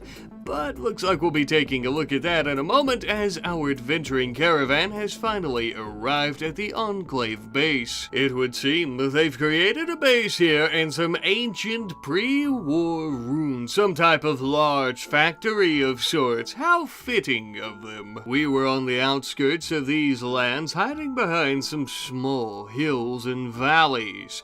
I think it's time after nightfall for us to move in. We would have to be quite cautious, as the Enclave are truly a force to be reckoned with and could easily obliterate us if they have the manpower here. I suppose it's a good thing that we brought the best of the best, baby. Once everyone was ready, we started slipping and sliding very quietly all throughout the facility, as quiet as mice, looking for any and all signs of the Enclave. And oh boy, did we end up finding them. Immediately, we began erupting into some laser fire against them as the doors slammed shut. This would hopefully give us enough time to strategize a game plan. The only problem is, no doubt they are doing the exact same thing on the inside of their little laboratory here. From a brief look inside, it seems the vast majority of their forces are simply troopers, and they also have a few scientists. But most worryingly of all, it would also seem they have someone in some Exo-2 power armor. Not only is this armor much more advanced than our own, but it would also seem they have a laser Gatling gun that is also much more powerful. This is going to be quite tricky. Our game plan here is for O'Neill and John to unleash an absolute barrage of hellfire from their lasers at these bastards, and as they start returning fire, we'll take cover, hopefully not dying, of course, given our advanced power armor, though it not being quite as good as their own, as our compadres sneak around into the northern hallway, flanking them, giving us the advantage, for not only are they being attacked from two sides now, our sentient deathclaw has distracted their Exo-2 soldier. And with them completely and utterly distracted because they're in melee combat, that means the heat and fire from that laser minigun is not going to touch us at all. After gunning down their officer, a few more troopers, and a couple of scientists, these cowards decided to try to run away from their base. Well, lads, I really hate to break it to you, but that ship has long since sailed. We began tracking all of them down, preventing them from leaving to call for reinforcements or to even alert the Enclave to what we've done. And as for their power-armored soldier, he too would end up falling to our firepower. And he dropped a rather interesting-looking item. This seems to be some form of nuclear warhead. I now understand what they've been working on at this place. We thought rescuing that ghoul a few episodes back would have prevented them from creating nuclear warheads, but it would seem they had just enough information to go about making their own, and plenty of uranium as well. We can't leave any survivors, for they'll definitely tell the Enclave who did this, nor can we take any prisoner. It's too big of a risk. This entire place needs to be destroyed, and that nuke needs to be taken back to the Overseer. After destroying all of their equipment and anything else that we thought they might be able to salvage or that might be useful to them, we began making the long journey back home.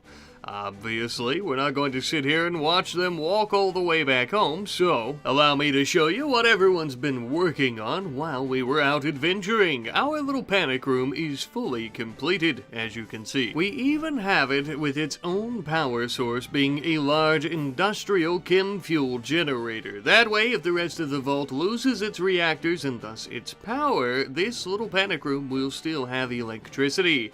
And now, given what we've learned that the Enclave have been working on, I'm actually pretty glad we built this. We've also installed a power button. Now, this isn't actually to turn off the power inside the panic room. Well, it kinda is for now. As you can see, hitting the switch is going to turn it off, but just because it's linked up to our reactors. We're going to keep it off, and that way, if we do have to go into the panic room, we won't be sucking up power from these reactors, and we can solely rely on the chem fuel. This gives survivors in the panic room independence when and if the vault were to fall. And perhaps more importantly for the moment, this also means that we're not wasting power on an entirely new section of the vault that nobody's going to be using anytime soon. Well, hopefully that is. Speaking of though, we have quite a few projects in mind that are going to require us to do quite a bit of mining new sections in the vault as well, so we're going to need a bit of a helping hand. We're beginning to work on a new Tier 1 android who is going to be absolutely perfect for this job. Normally these androids suck at most tasks, but this android in particular is going to end up getting 2 brand new mining arms, which we figured out how to make with our recent research projects. The Overseer whipped out his screwdriver and his blowtorch, and in no time this handsome lad had 2 large mining arms and a fresh Vault Tech approved paint job. And now that he really looks the part and also has the right equipment to go about doing his job properly, only one thing is left. Well, 2 things. First and foremost,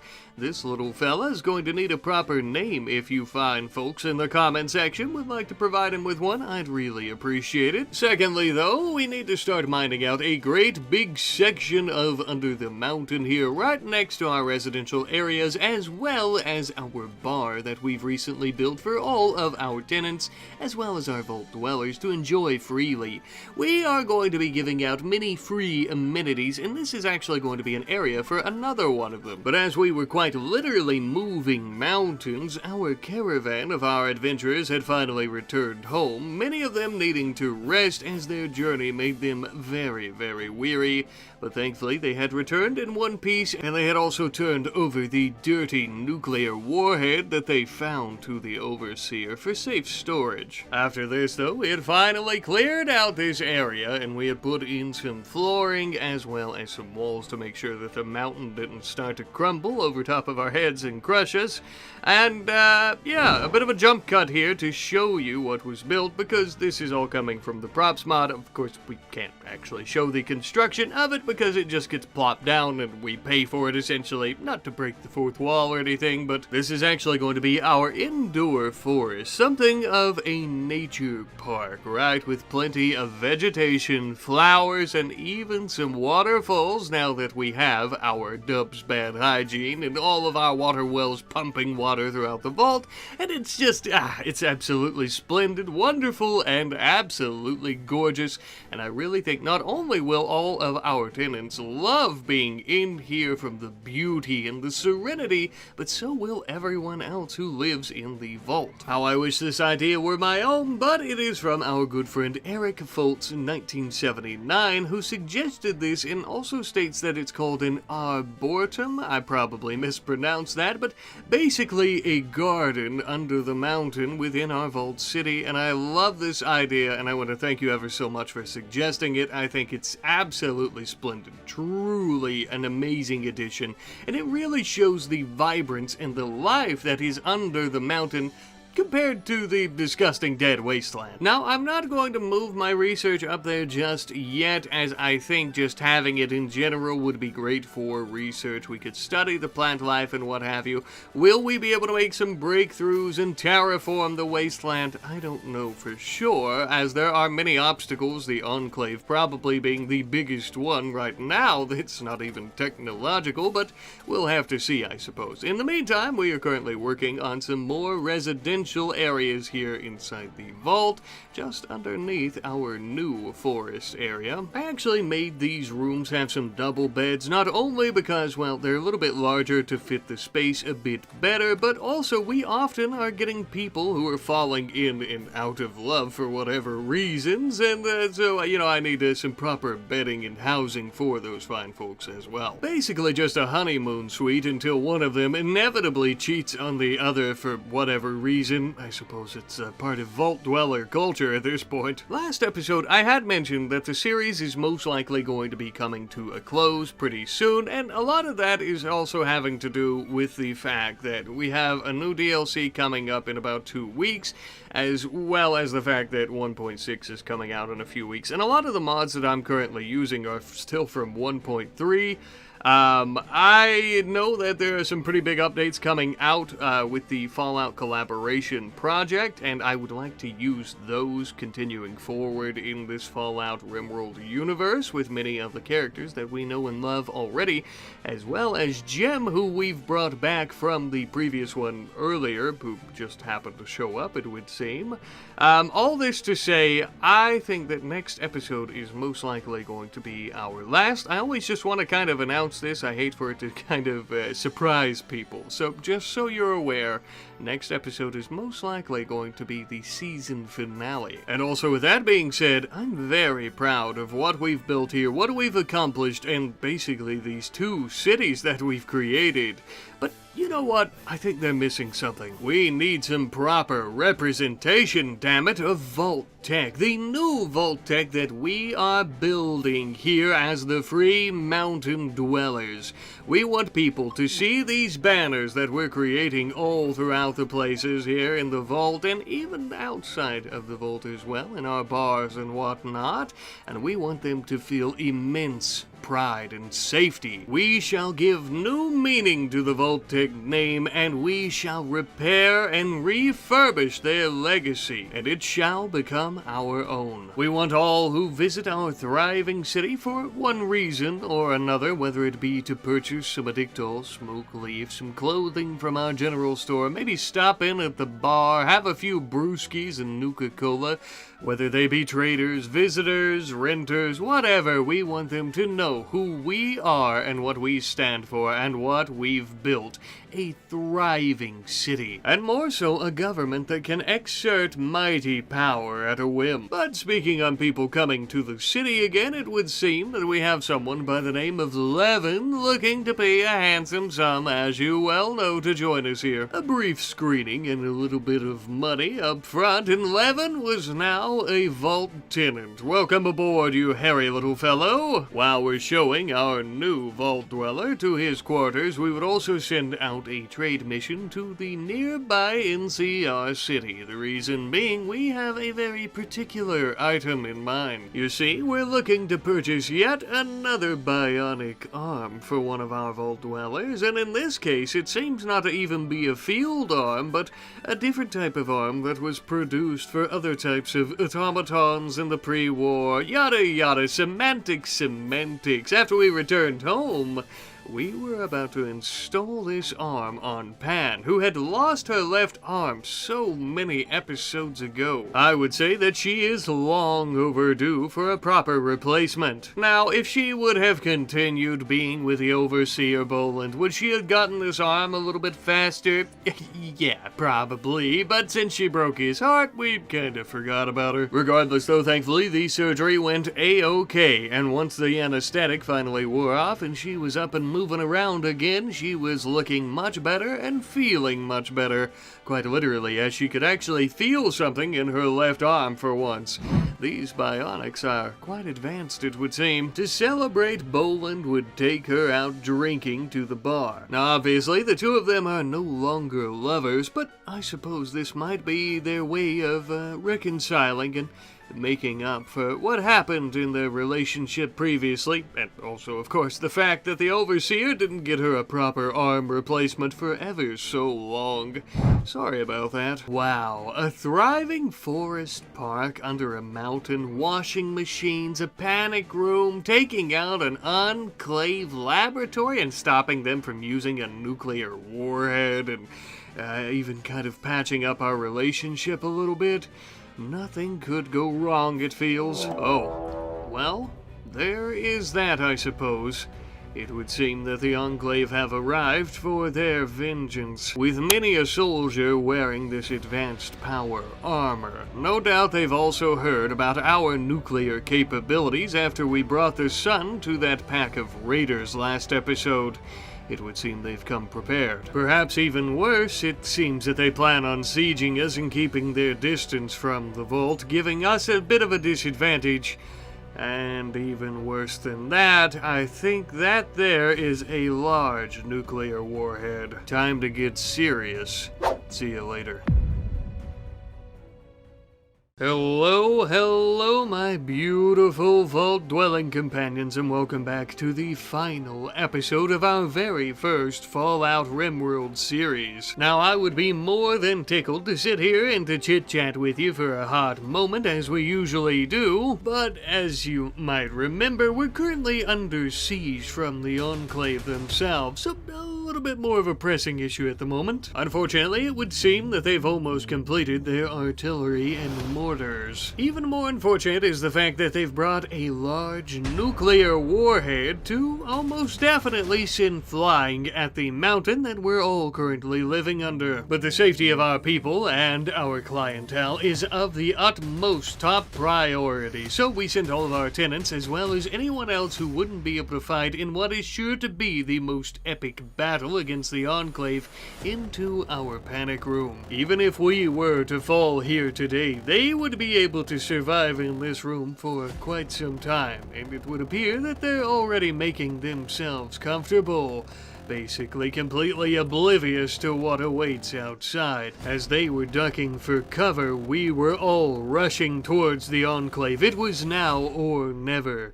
Some of us may die attempting to rush their soldiers, especially those in power armor, but it is our only chance. Well, if this plan doesn't work out, that is. You may remember the dirty nuclear warhead that we got from the Enclave outpost last episode. It's about damn time we gave them back their bomb.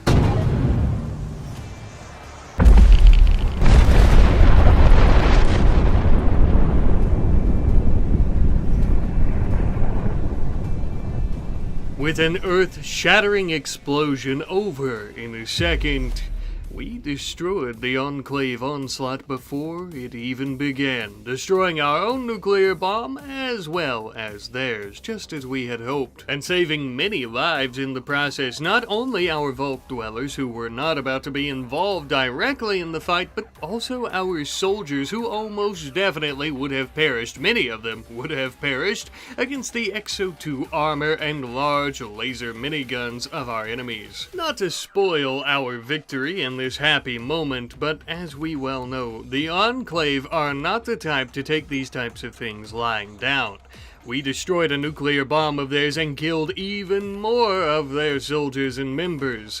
They will be back, and in much larger numbers. If we don't act first, that is. But while we ponder on a preemptive attack, we're also going to be making expansions and improvements to the vault. In particular, right now, we're actually going to be expanding our panic room a little bit, because, well, I actually missed a very crucial detail of the panic room, and it's probably for the best nobody had to stay in there more than a day or two, because we don't have any bathrooms. Not only do we not have any showers, but we don't have any toilets or urinals or anything. There's nowhere for waste to go. Well, there wasn't. That is, as you can see, we have fixed that right up. It has its own bathroom, but not only that, it also has its own water pump, a water heater, as well as a storage tank and a sewage treatment area.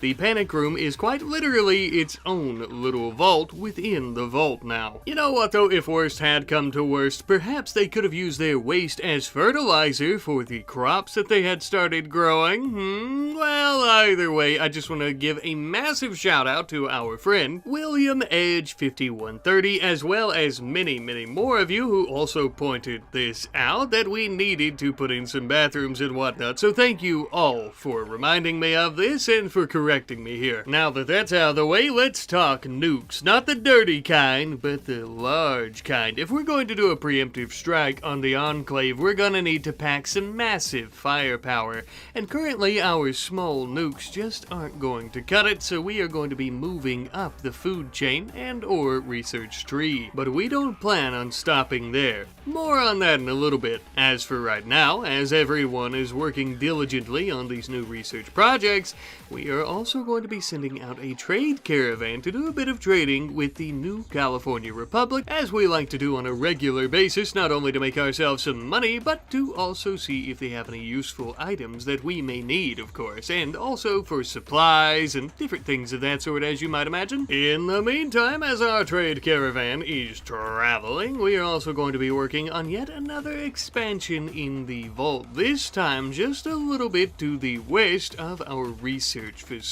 It felt like a fitting spot, as this is going to be a place where we store a lot of our knowledge. Of course, we keep a lot of our records here in the laboratory on our terminals and in the overseer's office, but we need a public knowledge source, right? And that is exactly why we've built a library for all of our fine vault dwellers to enjoy and to be able to educate themselves in. And they can also be quite comfortable while doing so, as we've made the place as fine as possible. By the time our new library had been constructed, we had also finished up our research into large nuclear bombs. This surprisingly didn't take us all that long, I suppose really because going from a small one to a large one, it just takes more uranium? I don't know really. But something I do know is the next step up, being fusion bombs, will take us an extensive amount of time, as it's no longer just adding more uranium. Things get a little bit more complex. For you see, my friends, these types of warheads were actually used in the pre-war. The types of bombs that ended the world as people back then knew it, all in the grasp of our hands. But as mentioned, that's going to take a hot second. As for now, we're still doing our trading with the NCR, purchasing from them many different types of manuals, blueprints, and different books and what have you for our library, as well as trying to get some information from them about any possible Enclave outpost that maybe we could drop a fusion warhead on, you know? Speaking of, we would also purchase all of the uranium from them for our explosive little projects as well. After doing so, we began sending our caravan all the way back home. But in their travels, they were startled by something on the road. In the distance, they could spot large figures wearing black armor. The Enclave has come to try to ambush us. Damn, there was no way around them, but fighting them directly was far too dangerous. We didn't really have a decision to make though, as they had already spotted us as well and immediately began engaging in combat with us. Their swarm missiles started tearing apart Jim and her android companion. As he hit the floor, this ambush quickly turned into a firefight. We were taking cover behind pre-war wreckage, and as were they. Lasers were flying in every which direction. There was only one way for us to get out of this situation. We would have to root our enemies out of their little hiding spots. John and O'Neill began pressing forward towards the enemies and towards direct fire coming right at them to attempt to do this. Our less armored soldiers would attempt to retreat, such as Pan, but she ended up dying. Our poor, sweet friend shot in the back with a laser. I could hardly believe what I was seeing. The Enclave began fleeing the area, and we would attempt to chase them down to kill them all before they could do so, but a handful of them did end up getting away. With our enemies now retreating, we would return to our fallen allies. Not only had we lost Pan, but our Tier 2 android was gone as well, his circuits completely fried by the lasers of the Enclave. If they think that they're going to get away with this, they are dead wrong. You come to our home, you threaten to nuke us under our mountain, and then you ambush our caravans and kill our people. We will not stand for this. We will not allow this any longer. We would return home with the bodies of our fallen allies, and we would place them in the Overseer's office at his own feet. He, just as we all, was completely mortified and overcome with sorrow and grief. The Overseer loves all Vault Dwellers equally, except for Pan, of course. He loved her more than anyone could love anything or anyone else. He had had his heart broken twice by Pan.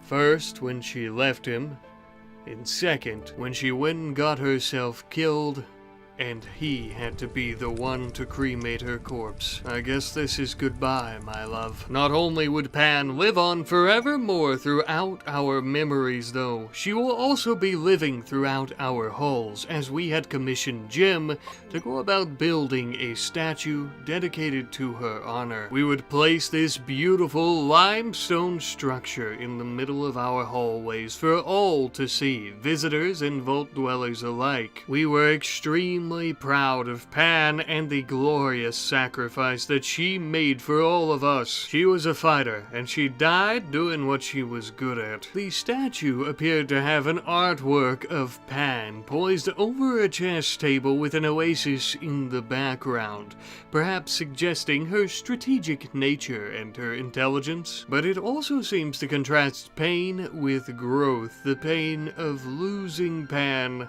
and the growth of us all getting used to her being gone, perhaps. Let me know what you think. But either way, one thing is for sure. We will make the Enclave pay for this. If there was any doubt that we were going to drop the sun on their home before, there is no doubt now. But as we're waiting on the NCR to get back to us on a proper Enclave base nearby to drop the sun on, we do have someone coming to rent out one of our vault rooms. Unfortunately, Boland was so beside himself with grief that he could not conduct the screening process, but Darcy would step up to do so, and we would quickly admit her into the vault. She seemed to really like it here. Apparently, of course, she was born in the wasteland, just as many others, and had never seen such a lush and vibrant place. And you never will again, sister. Once we all had a proper amount of time to cope and to grieve with the losses that we suffered on our trade mission, we also would begin taking all of our books that we had purchased into our library. That way, anyone and everyone inside the vault can enjoy them and begin studying them. And of course, credit where credit is due, this library was a suggestion from our good friend Gorilla King 2452, so thank you ever so much. Now, some of you might be wondering what happened to our Tier 2 android. We know he died, but where is his corpse? Did you bury him? What did you do with him? Well, the Overseer actually has some plans for him. We took his metallic corpse to the incinerator, but not to worry, as we're not actually cremating him. Well, I guess we kind of are, but we're actually melting down his corpse into slag that can then be repurposed to create yet another android. We would salvage whatever parts that we could from him. That way he's basically the same droid, although he's not exactly the same droid. Either way, he's back in action, baby. He has a few of the same memories, but we made sure to delete any of the bad ones, like, him being destroyed by swarm missiles, and he just thinks that he went offline for a few days. Yeah, that's it, buddy. It was nice seeing him back in the flesh, or as close as you can get him to flesh, and having him back online, but no one was quite as happy about his refurbishment as Jim, his partner in crime. Now, while we're still on the topic of androids, last episode I asked you fine folks to provide us with a name for our mining droid, and we are going to be going with the name of Drillbert. I also changed his title to Mining Droid, not that it really matters, but it made him happy, and thus it made me happy as well. And this absolutely splendid name comes from our good friend Bagel Melon. Hell yeah, brother, hell yeah! And thank you to everyone, of course, as well, who provided name suggestions. You are all amazing. And while we're at it, I thought that we might as well go ahead and paint all of our androids a beautiful Vault-Tec blue. Not only because, well, it's obviously what Vault-Tec would do, but it also helps me out a little bit when I'm trying to look at the menu to see who's who and where I should move everyone. So now we have our mechanical workforce color coordinated. As I sit back and watch our fine dwellers toil away in the laboratory for hours on end working on this fusion bomb technology, I can't help but think of how excited our clever ghoul scientist is going to be to finally drop a bomb on the damn Enclave's home, just as they had tried to do to ours, of course, and I would expect that he'd be quite tickled, as he was once a captive of them as well before we saved him. But as this research is ongoing, we also tune in to the Overseer, who is currently fashioning himself some power armor, it would seem. A little bit strange, seeing how normally he's not the one to lead our troops into battle, nor is he the type to dive headfirst into a fight himself. But it would seem that Pan's death has really taken a toll on him. Not only do we all seek destruction and retribution against the Enclave, but it would seem that Boland has his own revenge in mind. The type of revenge that shedding blood with his own hands will solve. And as we come near the end of this episode, though we still have quite a bit of time to go, we are actually nearing the end of the series, and I'm sure I'm going to express some gratitude after the video is over, but I also like to do so during, because I know not a lot of you like to stick around for the end credits of our beautiful patrons, of course. I want to say thank you. Thank you guys all for supporting this series, for watching this series, for everything. All your suggestions and everything that you've provided to this series. It has been, if not it is definitely one of the most fun series that I have ever done, and I look forward to continuing our RimWorld Fallout universe. As many of you know, the DLC is about to drop, the Odyssey DLC for RimWorld, and that's kind of why we're rushing towards the end of this series, but not to worry, we will be back. Now then, realistically, for a time, we just kind of went through our day-to-day operations waiting for our fusion warhead research to be completed, and everything was hunky-dory. Holy shit, Ratmeat's having a heart attack! Phew, almost lost my cool there. Anyways, though, yes, Ratmeat was having a heart attack, and we quickly rushed Bucky in, as he used to be a veterinarian out in the wasteland, and thank God he ended up saving him. You know, we don't really see much from Ratmeat, and I was curious, what the hell happened to cause a heart attack? He's normally so quiet. Looks like he's been drinking up a lot of our alcohol. Well, seeing how you're like a 10-pound irradiated rat, that's probably not the best for your health, little guy. That's it, we're putting you on a diet. Just kibble and Nuka-Cola from here on out. In other good news, not only did we save Ratmeat from meeting a horrific end in our big finale, but we also finished up our research into fusion warheads, baby. Yeah. Long overdue, and the Overseer would end up creating our first fusion warhead with his own hands, made with love and packed in carefully for the Enclave. I normally ask you guys for names for our things, but I am going to be naming this warhead Vengeance. It's a little corny, but fitting. Our intel from NCR Scout shows that the Enclave are actually in a nearby pre-war factory, as they like to hide out in, with a large laboratory as well as a pretty decent-sized fighting force. No doubt their forward operating base within this region, I'd say. The perfect target. Literally exactly what we were looking for. We're going to be sending out our sentient deathclaw, all of our other deathclaws that are non-sentient, Shorty, John, and O'Neill, all led by the Overseer. It's about damn time we take back the wasteland, boys. Let's get moving. We had set out on foot on a journey that would take several days before we would arrive, traversing the tough wasteland terrain. We left Darcy in charge back home, since he's kind of our right-hand man. We would end up arriving at the enemy base sometime there later. Very hard to see as the rain was falling down upon our heads, making visibility pretty limited for the most part. But as we got closer, we could see a few of their soldiers outside with their automated defenses. They don't know it yet, but they just signed their own death warrant. We immediately radioed back home, sending word to Darcy. It was time.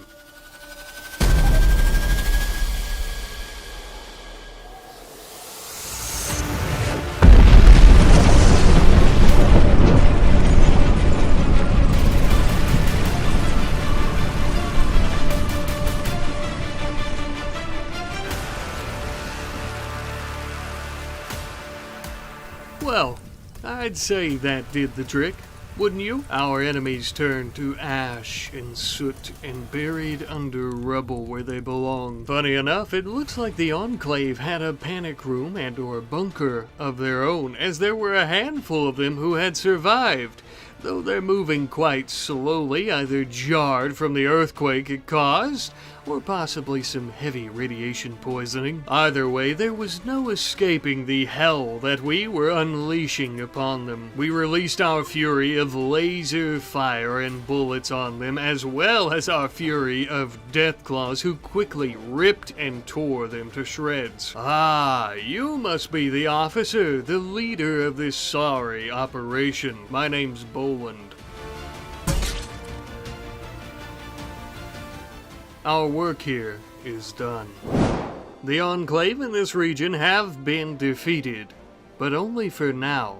God knows they'll send reinforcements before too long, and things will probably be back to where they were. All we can do now is try to plan ahead and to survive. But we defeated them once, we can do it again. And I hope that when that day comes, you will all join me. As for now, my friends, this is the end of our RimWorld Fallout Vault Dweller series.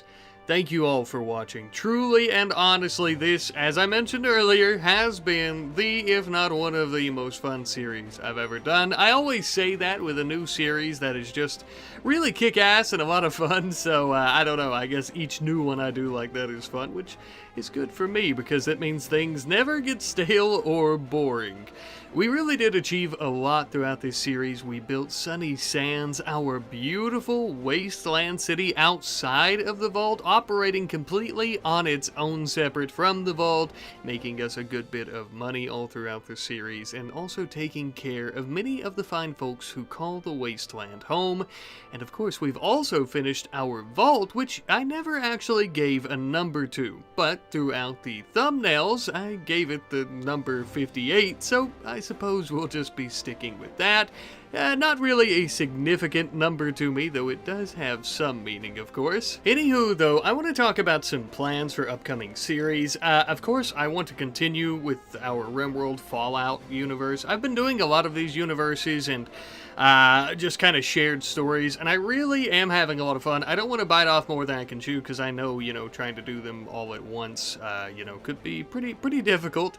For example, the Eternal Winter series is one of the next ones I really want to work on after the DLC and stuff, the season 2 of that series, but it's been so long, I'm gonna have to go back and watch that series because I barely remember exactly what I had planned and what I was doing there and stuff, so yeah, that's part of the plans though in the future. That's something I want to work on, and then of course I want to return to this, the RKRU, and a few of our other shared universes, of course, with the Clone Army series.